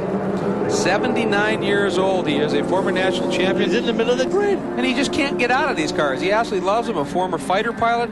The guy obviously knows how to deal with high speeds and everything, but at 79, there he is, number 9 right there, 79 years old, just a couple of months shy of an 80th birthday, and he is just flat quick. Former champ. Oh, we're getting a wave off, it looks like. Starter did not like the look of the field, so they're going to have to go around one more time. And it looked like some of them in the mid-pack, Dorsey, they were starting to go a little bit, jockey around, and you can't make any kind of move until you see the green. Well, I personally think it's all that distraction up there in the booth with the guy. It was the last race the entire weekend. All of them got green. He had to use his power of the weekend and say, no, you're not starting. You think that? No. What do you think? I think he's probably right. He just had to not let him go, you know? Exactly. I mean, it's a miracle we haven't had any other more non-start. We have been very fortunate in everything going green throughout the weekend. So there we are on board with Paul Lecane, and he's looking at the back of BJ's Ralt chassis. And that, of course, the car, if you watch the Atlantics, that Tony Ave did a couple of seasons in the Pro Series with Uwe Olsen's team. So it's a very well-sorted car, well-sorted program. And that's one of the reasons that everybody's chasing him rather thoroughly right now. And Paul, the one who's been able to do that best so far. Dorsey Schrader, you, of course, spent a lot of seasons racing these cars. Started in what was called Formula B, and then they became Atlantic, and you've been behind the wheel of these cars. Talk about driving one of these things. Well, these cars are really, really great fun to drive. In fact, we were talking about Dan Carmichael before. I ran against Dan from 73 on. My last time in one of these cars was 82. These make tremendous downforce. They're full aerodynamic downforce cars. They have very big tires, you can see right there. They do not have a lot of horsepower. 1,600cc motors put out about 250 horsepower. Corner speeds are faster than any other car here, and these are the very fastest race car tracks on the racetrack. Absolutely, and Uwe Olsen, who cruised the BJ Zacharias car, is standing by with Bobby Gerald. Yes, he is. He's anticipating this start here, and I mean, what's your biggest worry right now before a green flag? Make it to turn 9. Making it to turn 9. Well, at least you're ahead of everyone to start with, huh? But still, they hit you from behind. That's the biggest problem we have. So you just got to hammer down into turn 1 real hard. Oh, no, they start in the back, so it's 8, and 9. If you make it to 9, I think we'll be okay. All right. Uwe Olsen says that's going to be the key for BJ. Once he gets out there, he should just be like a rabbit. All right, well, we'll watch and see what happens. Here we are on board now, looking backward from Paul Lecane's car, and we are coming up to the start flag here. We hope this time. Now, this lap that they ran does count, so when we go green, assuming it's this time, we'll have 18 laps to go. These are the fastest cars out there. These laps go quick. Green. We are green and underway with the last national championship race of the day. Oh, look at that move down to the inside. Cars fanning around a little bit, and look at that move, and the trip not there. And that was the number 12 car of Rodriguez, and it just didn't quite pay, but hey, you got to try. Cold tires did work too, right down the inside, 3 abreast there going into turn 6. This is what Uwe meant when he says they can get to turn 9. Well, that's 8. This is 9 coming up. Car off at the top of the hill. We had one problem with the very last car, somebody up there. Now we're looking backward from Lecane. That's number 81. Oh, the John C.N. car of John Villamy. He's qualified 5th.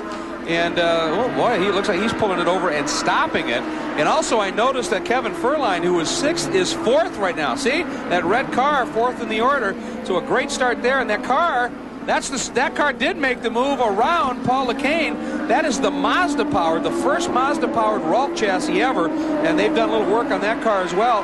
And in a straight line, that car is a missile. And there's BJ. There goes Rodriguez. There's Lacane and the camera car working through turn 1. And look at the sun in turn 1. Right now, you go underneath that bridge, and you go right smack into the sun. Can't see a darn thing. Go into the sun 2 or 3 times. Another one right here as you come into this final crucial turn before the straight. Look at it glinting up the racetrack there, glinting up there. Make sure their visors are all absolutely spotless and scratchless. Down that long straightaway. Cars, what, 160 mile an hour down here, Dorsey, these are the cars? Yeah, I would think upper 150s or so. These cars do make a lot of downforce. They also make a lot of drag because of that. Terrific BJ, a grip. little twitchy there after braking. Yeah, terrific grip when they put the brakes on with these cars too. They don't weigh much. They have a lot of downforce, as Dorsey said. But I mean, they just really do stick like, well, you know what. Ooh, look, there's the battle for 4th. That is, again, Kevin Furline in that old RT4. And, oh, that was very close. Now back to Furline, and he is hanging on over number 3, Jason Greggs. And here's that car I was telling you about a little bit earlier. Look at the, it almost looks like a super modified. And what happened again, we'll get back to, there he is, that first car in that line. He's got a very unique rear engine cover on that car. Well, let's go back to this battle. It's Furline under huge attack now from number 3, Jason Greggs, the battle for 4th. And behind them, coming on, is also number 5, who started in the 8th spot. That's Brian Westerland. So I don't think loser applies. That guy had a great opening couple laps. And we saw earlier in our open that Kevin Furline, that old RT4, he said all he can do is put his right foot down and just hustle it around, do what he can. And he does amazing things with that car. Holding off Jason Greggs in the 3 car. And that 3 car is a near state-of-the-art Ralt current stuff. And again, that ancient Ralt doing the job. And right there now, up to 5th is Westerland, who we visited with earlier, having a great run. Boy, you have a good finish. It makes that 48-hour drive back a lot more palatable. Yeah, that's still going to be a long... Oh, look, here we go. 97. Furline goes to the inside, down into the brake zone. He's going to get right down to the inside here. Not as good a braking as... 3, the Jason Greggs car pulls around in there as they go into turn 6. Close together as they come up over into madness here. There's that next battle. There's number 26, David Vandenberg, I was telling you about. And he's got that sprint car sort of roll cage in the car, and then that rear deck caught fire during qualifying, and they didn't have another one, so he's running with a rather unique look to it. Meanwhile, there is the battle, and 89, problem for that machine. Dennis Sidiri out of Uniontown, Ohio, has pulled up, and he's running the Lone Griffith, a unique chassis in this category. There is Furline, and here comes number 5, Brian Westerland. That young Canadian really starting to put the pressure on as they come onto that front straight. Here, of course, in a Swift, a DB4 Swift, right under Furline's tail as they go into turn 1, the fastest corner here. These cars. Furline spin. Oh, wow. Boy, he was lucky there. Clipped the wing on that curb, whipped the wing off, and slid back through the field and never hit anybody else. That's the amazing thing. No contact. He's going to continue, but he's lost. The wing is still there. It's nose is gone, too. It's gone, yeah. Look here, watch this. You want to talk about close. It's not just the spin that I'm worried about. Watch the car behind him. When he goes, he rotates right here. He's loose on the entry. Got opposite lock in there. Locks the brakes. Good thing here, because watch how close he comes to hitting this car. Wow. Oh, look at how close that was. Now, whoa. Now watch here. It looked like he got into that corner a little wide. There goes the nose cone, and Westerland, wow, it's a savvy piece of driving. He, right on the edge of the track, snuck through. Our young Canadian friend did a whale of a save. He did a whale of a save. Look how wide Furline is, though, coming in here. It looked like he turned in late, missed his turn in, maybe. Oh! I think he just lost it there. That would have been catastrophic if he hit him right then, I'll tell you that. Yeah, and now what, obviously Furline is at a disadvantage in terms of handling anyway. He did continue. Without that nose piece on, there's an awful lot of exposed opening and stuff. That car is going to be very slow down the straights, and it's lacking in downforce to start with. Yeah, you know, I was going to say he drives the wheels off this car, but in fact he's driven the nose off this car. Well, right now, his dad is standing by with Bobby Gerald. Bobby? Well, Alan right now is waiting, I think, to see if Kevin's going to stay out on the racetrack or try to duck into the pits. We understand that the front nose is missing on the car right now. Do you guys have any spares in the pits? If it's gone, we don't have another one. So he'll just have to make do, huh? We'll have to make do. Here he comes now. You got a good look at it that time by. Do you think you'll be able to race with that? He'll race with that.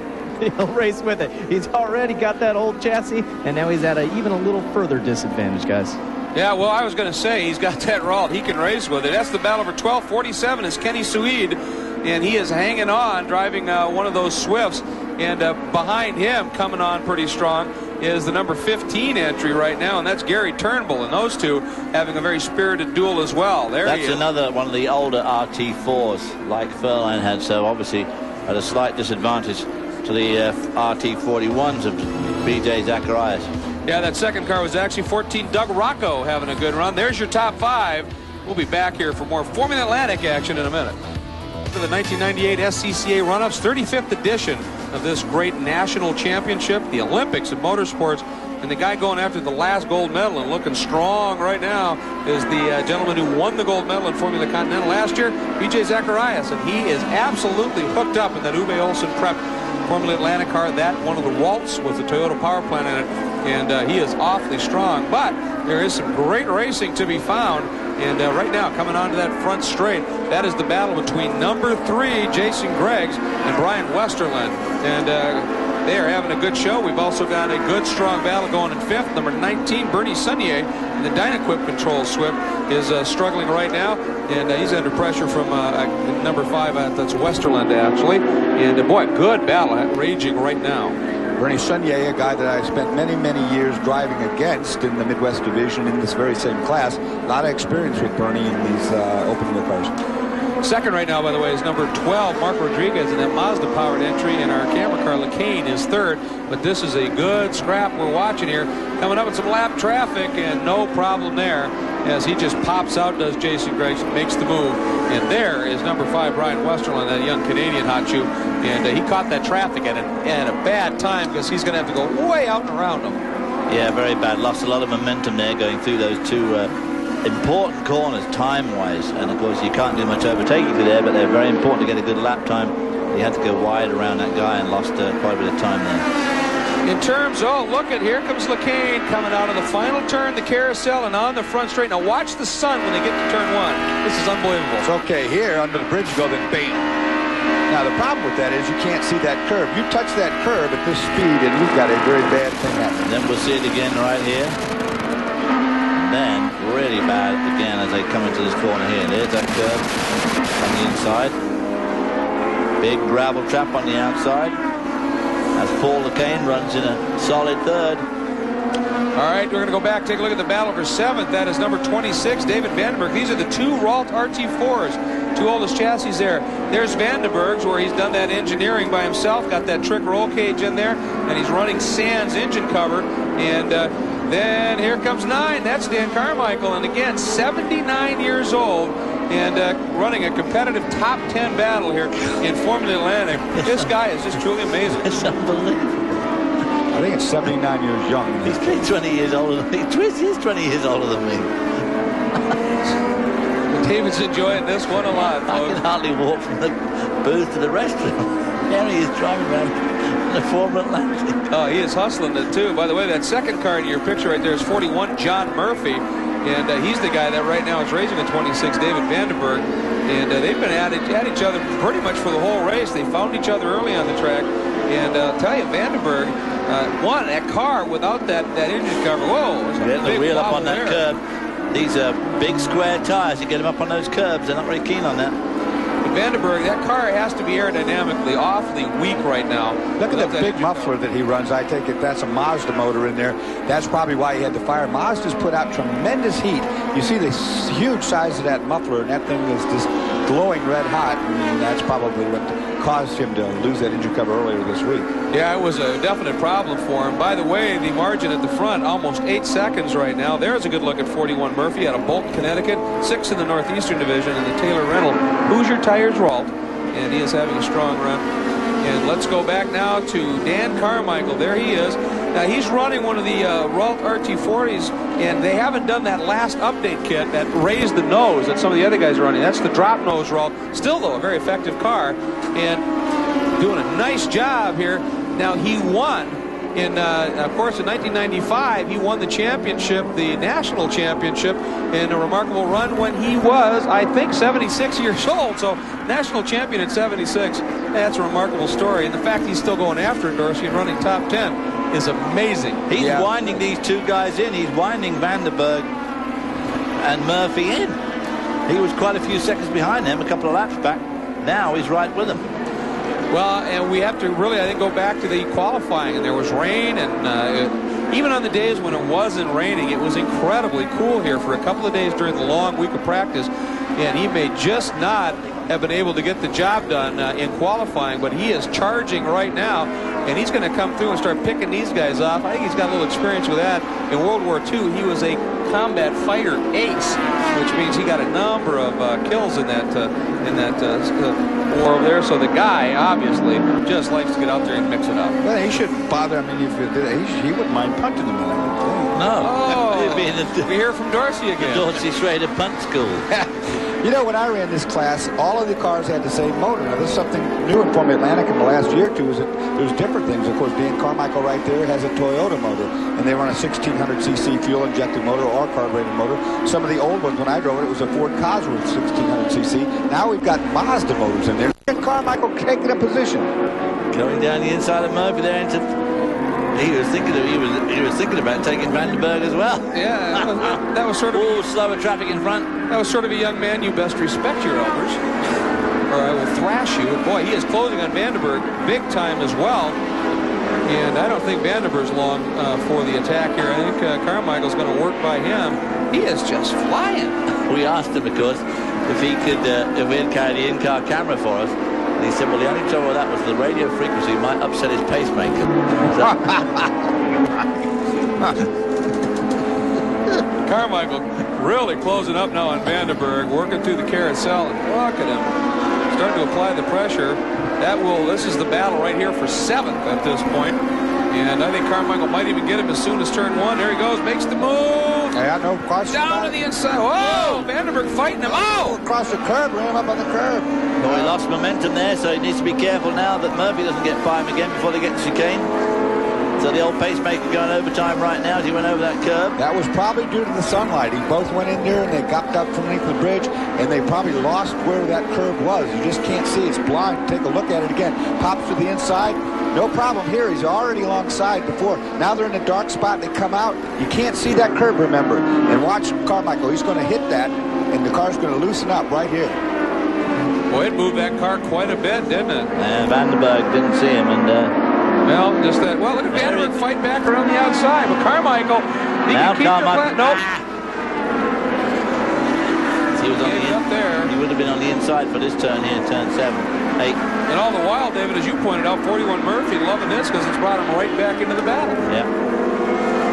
Now heading down, they got through here, over the ride. Whoa, wiggle there from Vandenberg.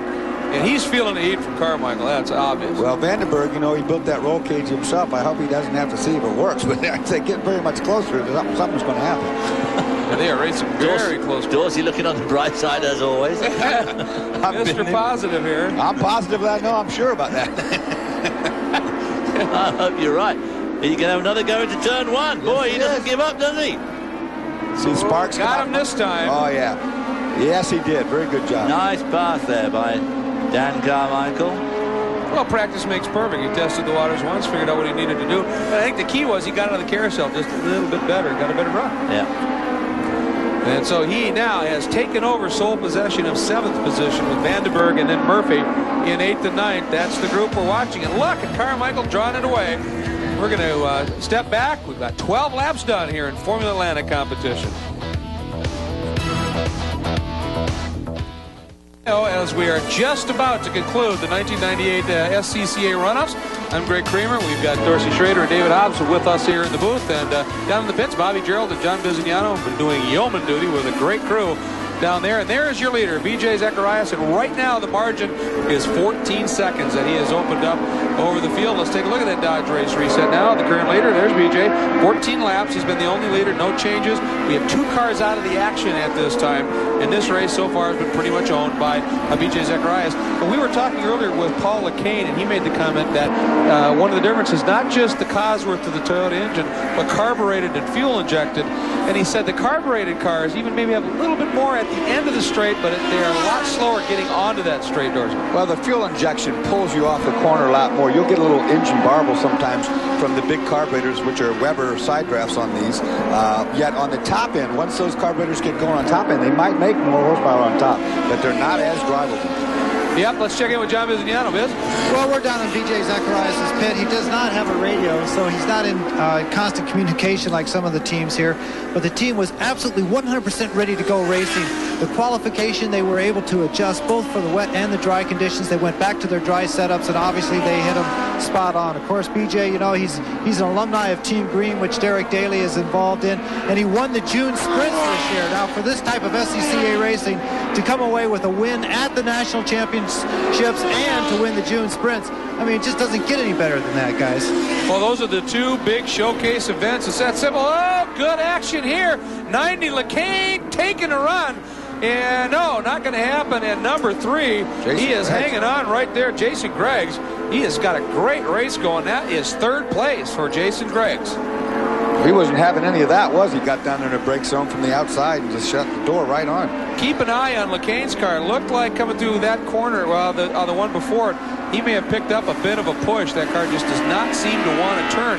And, of course, he's driving a Swift, and there was a big step when that Ralt chassis came out that Greggs is driving, not just in terms of the downforce that it made over the Swift, but the chassis rigidity. It's a much stiffer chassis, which makes it a lot more adjustable, doesn't it? Well, like I said, these cars... Oh, look at the understeer he's got. Big understeer. You saw our front wheels turn far more. Boy, yeah, he's got some push there. These cars over 1 year can go from being a winner to a nothing. I mean, so they come up with some kind of new trick deal for next year. All of a sudden, the car you own that you have $200,000 of your money invested in becomes worth $8,000 all at once because it's not competitive. It happened to me, and that's why the money thinks anymore. And LeCain, he's feeling that right now because that car is just not quite working. And obviously, Jason Greggs, it's got more understeer there going through that apex. And, of course, that just kills you on that keyhole there. If you've got too much push there, you go wide, you got to lift off, and then, of course, you lose all that momentum and thrust down the main straight. And at the same time, you're really tearing up your front tires, doesn't it? Which makes that kind of a vicious circle. Tearing them up. There is number 12, Mark Rodriguez, in that Mazda-powered Ralt. And again, you can see the different look to the air box and the air scoop on there. And out the back, that huge muffler that the Mazdas are required to run in club racing. Let's go down to Bob Gerald, who's with Mark Scrucci. That's right. Tony Woodford is down here. He's on headset with Mark Rodriguez right now. And right now, are you concerned about the gentleman who's in 3rd closing up on you? Yes, we are concerned about the gentleman in 3rd who's closing up on us. He's gaining about maybe a half a second a lap, and we're losing about a second a lap right now. So, what seems to be the problem? It looks like we just haven't got the handling on the car for this type of heat in the day. So, other than that, everything else is good. The Mazda running strong? The Mazda's running real strong. They're concentrating right now on lap times. I think worried a little bit more about holding on to second than talking with us, Greg. Yeah, I think Mark was chatting with him. He's trying to pick up on what he's saying. And again, that points out what was going on earlier in the week when we had the rain on Wednesday and Thursday. But even on Tuesday, I mean, it was very cool here for a few days. And some of the guys apparently have just missed a little bit in the setup. And today, noticeably warmer than it was even Friday and Saturday. So everybody's chasing stuff. Well, I just saw right there Jason Greggs taking a tear off. That means he's going right in the sun, and he's getting blinded because he's got a little oil on the windshield. He's got to make up over a half a second to catch this guy in 2 laps, though. Well, and he's closing it up. I mean, the margin has noticeably dropped. There's Rodriguez. That's Greggs right there. There's our Formula Atlantic field summary right now, the top 15. And it's Zacharias, Rodriguez, Greggs, LeCain, and Sunnier has moved up now into 5th. And look at Dan Carmichael, top 6. The guy is absolutely flying. Superb effort for Dan. And we're going to watch this battle as it unfolds here. There's Jason Greggs in that red Ralt. And you can see there, he's got that modified kit on that nose. And as does number 12, Rodriguez, using that Formula 1 style suspended front wing. And that just gives him more plane for that air to hit and supposedly gives him better grip. didn't have as much grip as he wanted right there. We look at B.J. Zacharias. Of course, he is our leader. He's checked out. He's on the final lap. No way that anybody's going to catch him unless he doesn't make a mistake. No way they would catch him, and Greggs would be very lucky to catch Rodriguez on this last lap too. He's only a couple of seconds behind, but to catch him up and pass him in this one lap will be very difficult. By the way, 31 car just being lapped. That's Gary Machico. That's great. That's a Ralt RT5, which is basically a Super V. If you own a Super V, you can run it in Formula Atlantic. But as you can see, although the Super Vs make a lot of downforce, they don't have the tire contact patch of the true Atlantic car. And right now, BJ is putting on a clinic in this class. And when you got the team he's got and the skills he's got, it really should be that way. Well, again, that's a $200,000 race car against some $15,000 race cars. Some of them worth less than that. And that's the difference. Technology comes at a cost. And BJ's, you need a guy that can put it to good use. And boy, BJ has proven with a championship last year in Continental. And now one turn and he's going to win his second straight championship. There it is. And he is the 1998 Formula Atlantic Championship, a gold medal in 2 consecutive years in 2 different classes, both of them extremely competitive. That speaks volumes about his ability.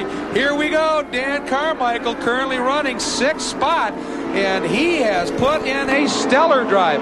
Remember, he got caught out a little bit, qualified down in 9th, and dropped further back than that on the start, and he has been nothing short of brilliant here. Absolutely incredible. Going through the turn 9, 10, 11 complex now. This is turn 11. This is that dropping away corner, very difficult little corner. And that right in front of him is Sunier. He's just that far behind him. Just another couple of laps, and I think Carmichael would have picked up yet another spot. Here's Carmichael's crew, and they have got to be incredibly proud of what he's achieving here. I hope he hasn't got his dad in the pit. He'll sleep well tonight, won't he? Here comes the ace out of World War II, and he picks up a tremendous drive here. 6th place for the 79-year-old, soon-to-be 80, Dan Carmichael, in a superb drive, and he was racy throughout. I mean, he laid some brilliant passes on some of the competitors there.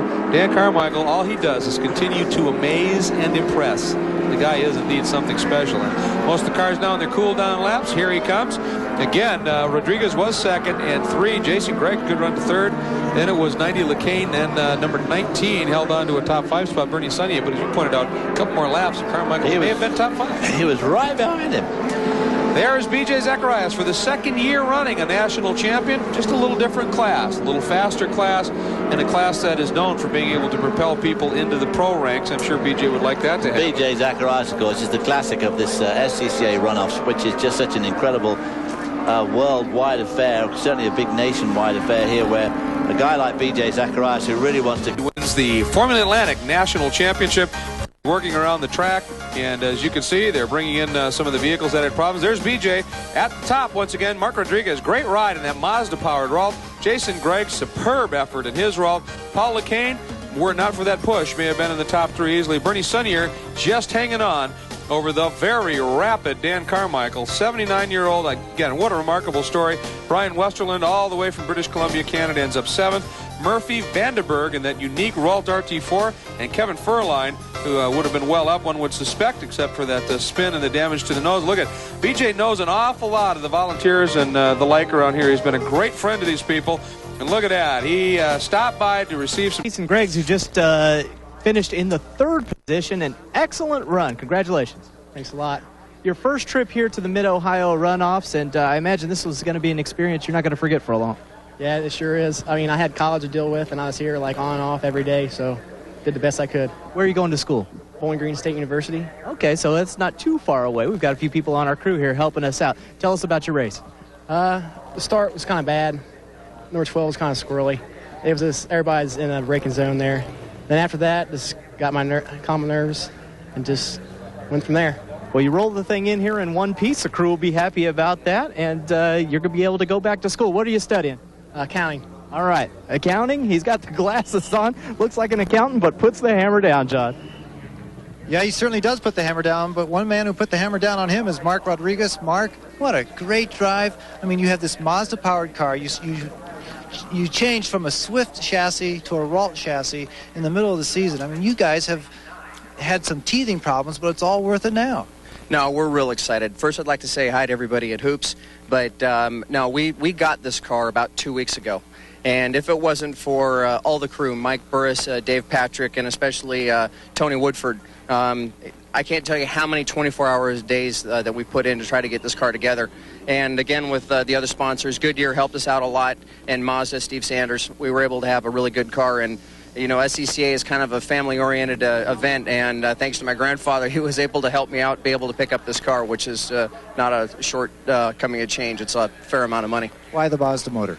Actually, well, Tony Woodford started this project last year in a Swift, which is what I got introduced and asked to drive for. That started off about a year ago with another driver. And starting in this season, we decided if we were going to go and try to win the runoffs, we were going to start from ground zero instead of coming in at the last minute. And we started with the Swift, and we were beating a fair amount of the guys on the West Coast. But the first time I test drove an RT41 to break in a car for a friend of mine for the Long Beach Grand Prix, I was telling Tony Woodford, our crew chief, that if we're planning on winning the runoffs, we're going to have to come with an RT41. And that's when we took the project from Mazda and the Swift, and we abandoned the Swift to go to the RT41. And hopefully that was going to be a winning combination that was going to beat the favorite, BJ Zachariah, which I'd like to take my hat off and actually take my hat off and swap hats and just say BJ did a hell of a ride. I knew if I wasn't going to be able to get a hold of him in turn one, I wasn't going to be able to compete for him. I'll tell you, he didn't get a hold of him here, but he might grab him next year. These guys are going to do a development program all winter long. Yes, with a big smile on his face, has gotten out of the car now. Congratulations on winning this national championship. Thank you very much. It's a big part from Olson Engineering and also Jegerman Motorsports. He couldn't be here this weekend, but he's helped us all out all season, and I don't think I'd be able to drive this thing if it wasn't for Bruce Foss at Hoosier this year. He's really helped us out. You really put a hurting on this field. You started out right from the get-go and just pulled away from him. I think a lot of people actually could with this. I mean, Olson Engineering's done an excellent job in preparing it. It's an awesome car, and we did a little preparation for it, and we had some good testing up here, and today was just our day. We've seen you in the past in the Spec Racer Ford. We've seen you in the Formula Continental. Talk about the differences between driving those cars and now getting into something like this, which is just so lightning quick, and I'm sure corners much better. This has a lot more of the yeehaw factor, I would say.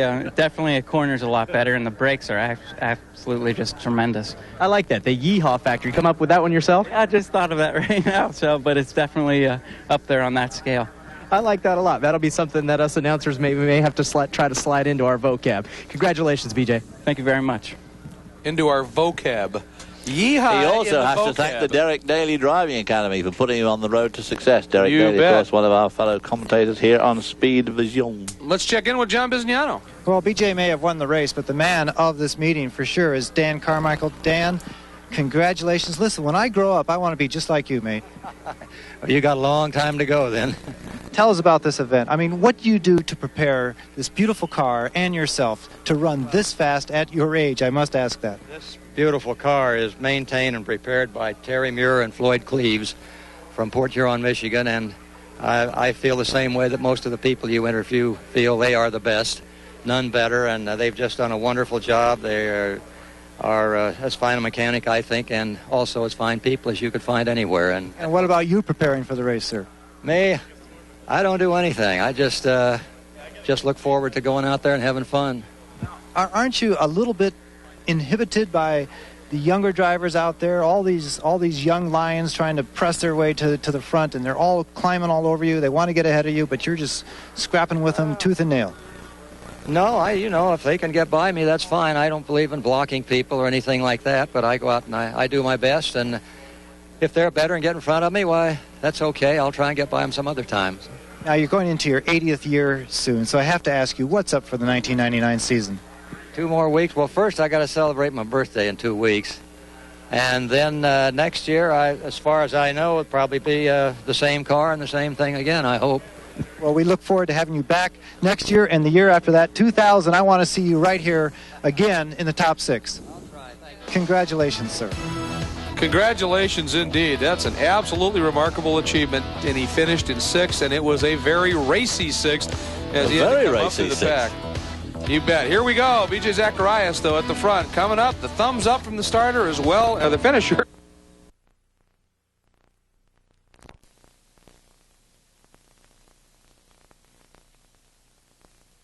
And our Formula Atlantics are on the track. We are getting ready for a 6th and final race of day 1 of the 1997 SCCA Valvoline Runoffs here at the Mid-Ohio Sports Car Course. It promises to be a very exciting race indeed. Do not go anywhere. We'll be back in a second. Valvoline Runoffs, Formula Atlantic's forming up. And on the pole, it's going to be number 84, Steve Forer. Starting next to him will be Joe Castellano. In the third spot, Kevin Furline. Then it'll be Chris Kaiser. In row 3, Ashton Yelkin and Sean Bailiff. Row 4 will be Dan Carmichael and Bruce Pullman. In the fifth row will be Brooks O'Brien and Bob Firstel. Row 6, Don Boslu and Brad Drew. Row 7, Richard Mullen and Dave Bonde. The eighth row will be number 86, John Rapar and Doug Rocco. And starting in row 9, number 17, will be 94, Les Mankowski. That is your starting lineup. And right now the field working its way through what is essentially called the chicane here, leading up into the keyhole, then that long back straight, and up to that starter stand as they set him up on the back side of the track. And the field forming up nicely. Steve Forer, the defending champion, and on pole by a bunch. He really put in a great lap in qualifying. So we're going to see what happens here. Now, as a matter of fact, he is going to be carrying. There he is, the on. That's number 84, the defending champ Forer, and right off to his left there, you see Castellano trying to get some sort of jump. There goes Forer rolling into the throttle early. Watch for the flag, and yes, we are green, and Forer, he got a good start, but Castellano a solid one, and there goes Furline down to the inside. Forer defends, and already the action very serious working into the Aston. A lot of shuffling back there, you know, it's a lot of jitters this first lap. Once you get this first lap out of the way, it's not that bad. But right now, I'll tell you what, everybody's on the rev limiter with their heart going right now. Working very hard down through turn 9, exit of the S's. And this is a section of track that right there, that little bit of a jump, and these cars carry enough speed. I would think they get a little light there, Tom. Yeah, no question. Although these cars, with the amount of downforce there, it's still flat out. You might get a little burp where the wheels spin for just a second. But foot to the wood, and Steve Forer is checked out. We got a hell of a battle going for second. The grid kind of showed that might be the case.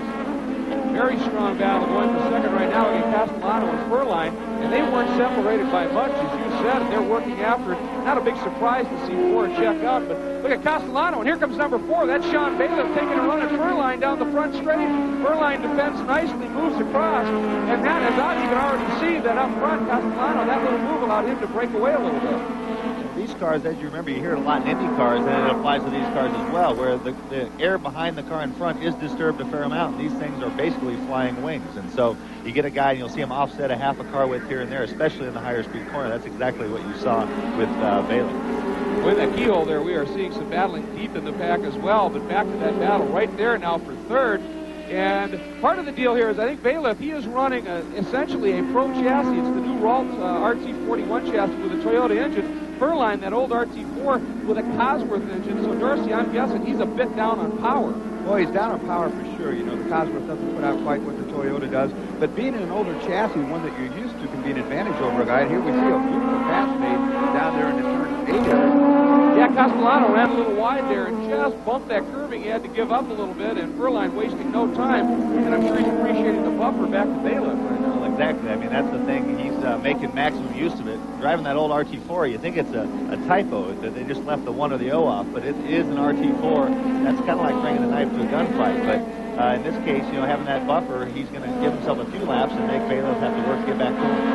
Well, right there, Bailiff taking a solid look once again at 66 Castellano, and he squares up underneath at the exit of the carousel, and he's in position, Dorsey, going into turn 1. Well, he played that beautiful. Yeah, he did that exactly right. He came up on the straightaway, had a run to the inside, and made it stick. There's no way to defend in that. The best thing you can do is just give it up and then get back after it right here. Well, and already we see Bailiff easing away just a little bit from Castellano. Again, challenge for the lead early and has already slipped back into 4th position. Current order with Forer out front. And then again, Furline, boy, what a remarkable performance in this great battle for third. Bailiff, the number 4 machine, and right behind him, 66 Castellano. That's an RT41. That's really state-of-the-art machinery. And then the Swift DB4, which used to be the class really that ruled Atlantics until the new development of the Ralt came along. Here's a good look at number 7. That's Ashton Yelkin. He has had himself a great season as well. He was very strong in his division out of the Northeastern division. He's under attack right now, though. That's 07. Chris Kaiser, second in the Northeastern division. And those two are really going after it here. So let's go back on board. Let's see what a great view this is from Steve Forer, and the leading machine right now, the number 4 entry. He is working, and we've got a problem. Off course. Motor. Yeah, that's number 26 having his problems. That's Dave Bonde. Dave Vondenberg. He's in an RT4 as well, and it has gone bad for him. Yeah, he's got the telltale smoke and water and oil and all the nastiness coming out the tailpipe.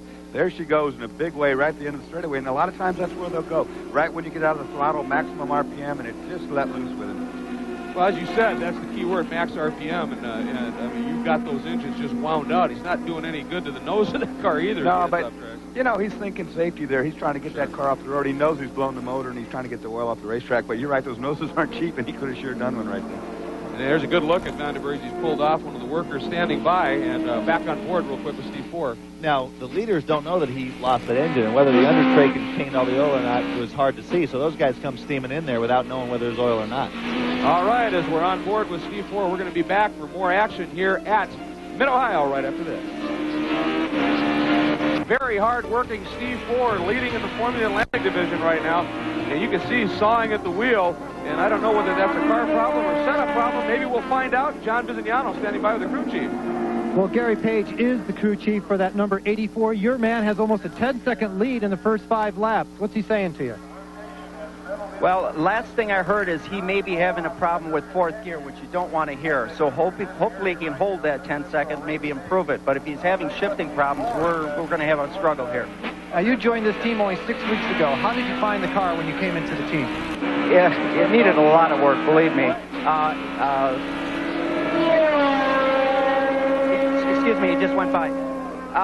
There are a lot of routine maintenance items where it just needed a big, total going through, and chassis setups and that. We found the shocks were set up for an oval, believe it or not. So he's real happy with the car right now. It's handling fine. Let's see how that fourth gear holds out. This is an important track, fourth gear. Well, and Biz Gary doing the job in the first 2 qualifying sessions. He was at about the same time, and then they found something. He was 2 seconds quicker in Thursday's final qualifying, and that gave him a huge gap. So obviously Gary and the rest of the crew doing a superb job. Now, another guy doing a superb job, we mentioned him a little bit. This is Kevin Furline. That is one of the oldest cars out here, and he has been absolutely hustling this car around for the entirety of the weekend. He shouldn't be as quick as he is. Let's check in. When you roam the paddock area at the runoffs, you never know what kind of stories you're going to find. We found a pretty interesting one right here. Come on inside, Jeff, this very red tint. And this is where we find a Ralt RT4 from 1983. The driver is Kevin Furline. Kevin has this car apart because, well, it needs to be apart. He's trying to get this thing fixed to be competitive for the runoffs after a minor off-course excursion. What happened, Kevin? I was going down through Thunder Valley, and about the 5th lap of morning qualifying, left rear stub axle broke, pitched me into the sand trap. Broke up the side pods pretty good, but we got what we need to put it together, and we'll do what it takes to get it on the grid tomorrow. Will you be competitive? Absolutely. We're going out for the win. Back on board, Steve Ford continuing to hold on, and we're going to be paying a real close attention, listening to the gear shift. And again, that Furline is just remarkable, running in second place right now, but he's a ways back to this gentleman, Ford. Well, it's easy. Obviously, Steve Ford doesn't have much competition from the rest of the field, but he's still pushing himself quite hard. I don't know if he's trying to build a cushion because of the gear problems or just wanting to pressure try himself as much as he can. You can see the back of that car stepping out whenever he's on the concrete patches. You try to miss him as much as you can, but it's inevitable. You can see right here, and that's where he's doing most of the working on the wheels when he crosses over the concrete. You can see that right there. And, they were talking about so much buildup on the track because there's been a week of practice, then you've got 3 days of practice and qualifying. And that rain, we had some rain recently. The drivers were actually hoping we get some, not during sessions. Does that really help that much, Doris? Well, you're watching, like Tommy said, on these concrete areas, the car's twitching around a little bit, but it's normal for this racetrack. He's got that in check, no problem. I watched on the in-car last time down the straightaway, and when he went to his 4th gear, he was real lazy on that shift. We might be able to see it again up here. I think he's trying to pamper that gearbox. One thing about these Atlantic motors is that they're very easy RPM-wise. If he loses 4th gear, that's a big loss here at Ohio. Well, and I understand, too, that the gearboxes in these cars are just a bit finicky just to start with, so you may be, if he's sensing a problem, just trying to really protect it. There's Furline in second, and boy, that air intake looking a little loose there. I don't know whether that's engine torque or if there might be a problem there. I've been watching that, too. It's bouncing around an awful lot, but so is the exhaust system. Look at the exhaust pipe back there. It's beating in the face, too. So I don't know if the back of the car is trying to fall off or if he's just got those spring mounted, which sometimes you do to keep them from breaking off. But there's sure a lot of movement going on in the back of his car. Well, watch him through the corners here. He is carrying these slides, and it's not as if it isn't a setup problem. He's been doing that all week long. That's how he's driving this thing this quick. You could argue that he's in the state of a controlled crash just about all the time, and that's what it's all about. You've got a wide disparity of equipment, and part of it is just pushing yourself as hard as you can. The results, obviously, everyone wants to end up on top of the podium, but if you achieve more than you thought you could or anyone else thought you could, that's a good day. Absolutely, and right now, I mean, he's holding off this gentleman, number 4, Sean Bayless. Remember, that's the RT41, absolute state-of-the-art equipment in the Atlantic Division right now. So Furline, and there's the margin, and Bayless is not closing in all that much, but he is certainly giving it everything he's got here as Conformity Atlantic action continuing here at Mid-Ohio. Bailiff, boy, he is working it hard on board with 4.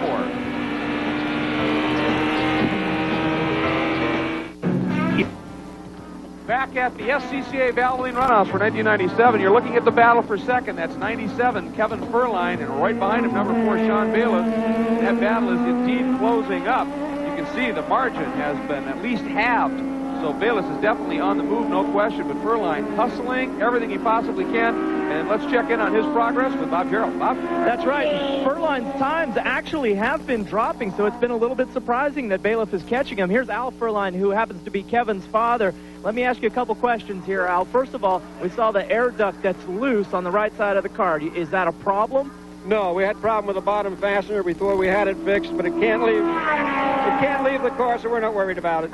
After the problem in practice and being able to get the car back together, are you happy with how everything's going so far? Things are going well. We're lapping well within 100th of a second the last 3 laps, so he's motoring. He's just got to stay in front of Bailiff. All right, we'll see if he can do just that and get a podium finish. Well, Bobby, that job has gotten much tougher. When you were doing that interview, Dorsey Bailiff is just flat all over him right now. You know, it's surprising to me to see the lap times coming down with all that sliding. I was going to say, here is the pass for the lead right now, and it is going to happen going into turn 1. Bailiff takes that second place away for second place. So what I was saying was the RT4 has been sliding a lot. Maybe the tire's getting hotter, but the lap times are coming down, so they're going faster. The speed from Bailiff, I don't know where that came from. He might have been sitting back, but right now he's absolutely flying. Yeah, he really closed it up and is driving hard. Now, when you were running the runoffs a while ago, I mean, you drove in Formula B, which is essentially the precursor to Atlantic, and obviously with that car, the one you were driving wasn't ground effects at all. A lot of sliding really does tear up tires. Well, I ran Formula B and Formula Atlantic both many years in the runoffs, and yeah, the flat bottom cars tend to really move around quite a lot more than the full ground effects cars. These tires are harder than what we used to use, so you'd think they'd be up to the test. Looking back now, here we have a pop out under the brake zone going into turn 6 for a pass for fourth place. Yeah, that was 0-7. A nice move by Chris Kaiser, but he almost looked like overshot the corner in 66. Castellano at least was entertaining thoughts of swearing back underneath him, Tom. Yeah, it's we're getting a report now that our leader, 4, has slowed down a little bit at some portion of the track. We're back on board with him. And again, that gearbox, we've been following it a little bit. Here he comes back onto the front straight. He's going to pop out, go by one of the lap cars, but not able to swing out. And that car is also a very old RT4 chassis, so one would suspect, something just came off the car. I think that was the car that he was lapping, and it looked like a tailpipe might have come off. It came off and slid across the racetrack right in front of him. As a locked-up brake sends that car off the side of the road. Yeah, 46, Doug Rocco obviously feeling the pressure, which 4 was having a problem getting around him, so he absolutely needed that. We're going to watch this as it develops here. Well, Steve 4 is in an interesting situation. He's got a big lead, but he's got a few struggles with the car. Now he's into lap traffic, you know. You want to push as hard as possible to keep the lead because of the mechanical, but it can be foolish to throw it away by being too aggressive. Boy, you know, you hate that. You got a big lead like he's got right there. You don't think anything can happen. Here's a replay of what just did happen. He's sitting right behind the 46 car getting ready to lap him, and you're going to see there goes a part of the car right in his face, shoots across the racetrack out of the way, and then further up the road here, the guy locks the brakes in front of him and almost takes him out. So here's a guy with a big lead wanting nothing to happen, and stuff happening everywhere. Bobby Gerald. Gary Page is the man who's on the radios with Steve 4, and so far, everything seems to be going your way, but there was a report maybe that you guys had slowed down a little bit. Is everything all right? No, it's not. I think he broke a gear out there, and he's having trouble shifting. If you break any gears and it gets into the other gears, you can lose the whole box. So it doesn't look good for us. All right, it doesn't look good right now with about 7 laps to go in this one for the leader, and he has had a commanding advantage, Greg. Well, no question. Again, he is trying to make it work here, working traffic as quickly as he can, but a problem with the gearbox limits what you can do in traffic as well. So a lot of concern for this gentleman, number 84, Steve Forer. We're going to come back and find out how things unfold in just a minute.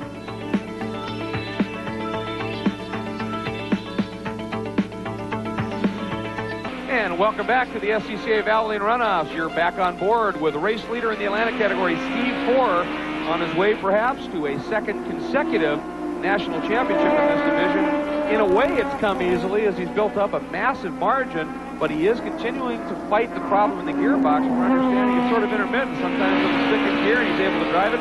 Sometimes it just won't work on him. At this point, though, you know, there is nobody. He's got a full straightaway on the next closest guy. So unless he comes up with a whole box full of neutrals, he's going to be able to hold on.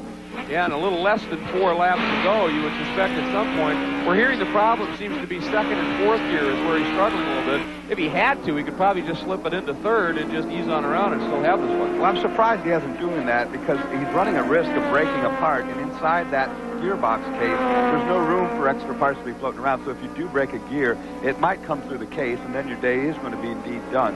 So it would be smart for him to stick it in the gear and ride a little bit, but that's easier said than done around here in Mid-Ohio, too. Oh, absolutely. Great battle for second, and there is number 37, Dan Bosco. He's back there a little bit, but the 2 cars in front, once Bailiff right there in that number 4 machine got around Furline, you would have thought the way he reeled him in, he would have checked out. Not so. Furline has really put his head down and he's staying close.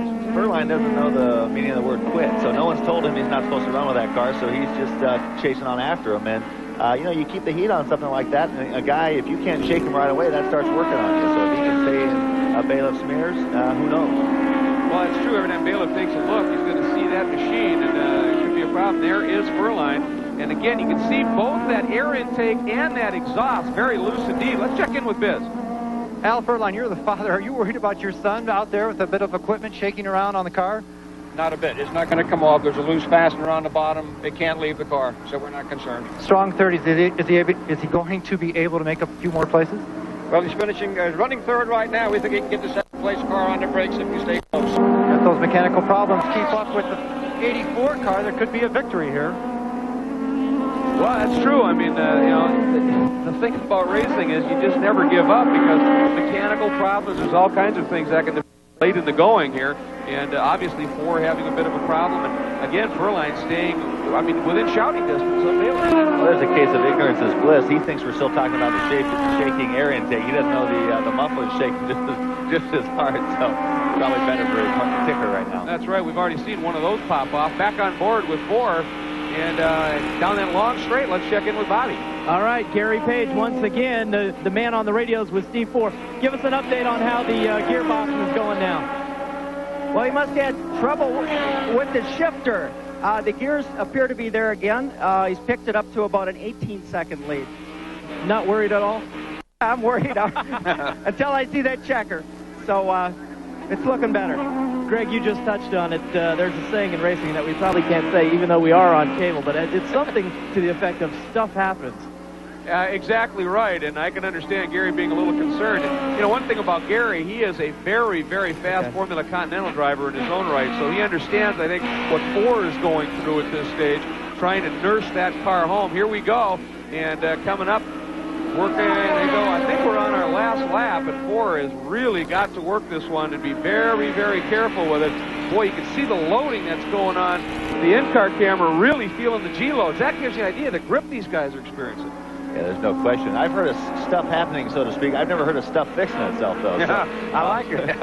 The incredible healing gearbox. If our camera gets any looser, it's going to have to fix itself, too. It's leaning into the corners like you would in the back seat if you were riding in the back one of these. Well, again, it's important to point out that underneath the side pods of these Formula Atlantic cars, they've got that sort of inverted airplane wing concept that Indy cars use to generate additional grip, not just from the wings. So they stick at corners. It's unbelievable. Now, the guy, there's that battle for second. You see number 4, Bailiff, just easing on the right-hand side of your picture.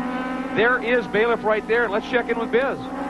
Jeremy Millis, what's your driver telling you? He's having one heck of a battle up there. Well, the car's handling good. We had a lot of problems in the beginning of the week, so we haven't had much testing time. We're really skin of our teeth right now. It's just setup, so he's running good. He's still got sway bar changes if he needs it. Is he going to be able to go by him? I don't know. It's a long lead. He's got a long lead. And there's not many laps left, so we'll see. I think they're going to be happy for this result down here. Well, and again, Biz, they did have massive problems earlier in the week, some off-course stuff, problems here and there, and for him to be running like he is, I mean, considering he had qualified farther back than you would have expected, 6th, nice job. And there is 4. He picked up the checkered flag, and he did it. It was survival, still with some speed, though. Yeah, exactly. I talked to Steve's dad right before the start. He was, as you would expect, a little bit nervous, but he was. I don't think he envisioned. He was a very gregarious guy, very happy to be here, which is kind of what Runoffs is all about. And now he's been much happier. Well, and you can see Steve pretty happy as well, waving to the crowd. And there is a nice crowd on hand here to watch the SCCA Vaseline Runoffs. Poor pointing at the corner workers, saying big thanks to them. And again, his crew, I mean, Steve doing the job behind the wheel, but Gary and that crew really have fought to dial that car in, and it showed in that last qualifying session. A very happy Steve Fuller once again, heading down to turn 7 and giving a big wave to the crowd on hand. There is your top 5 unofficial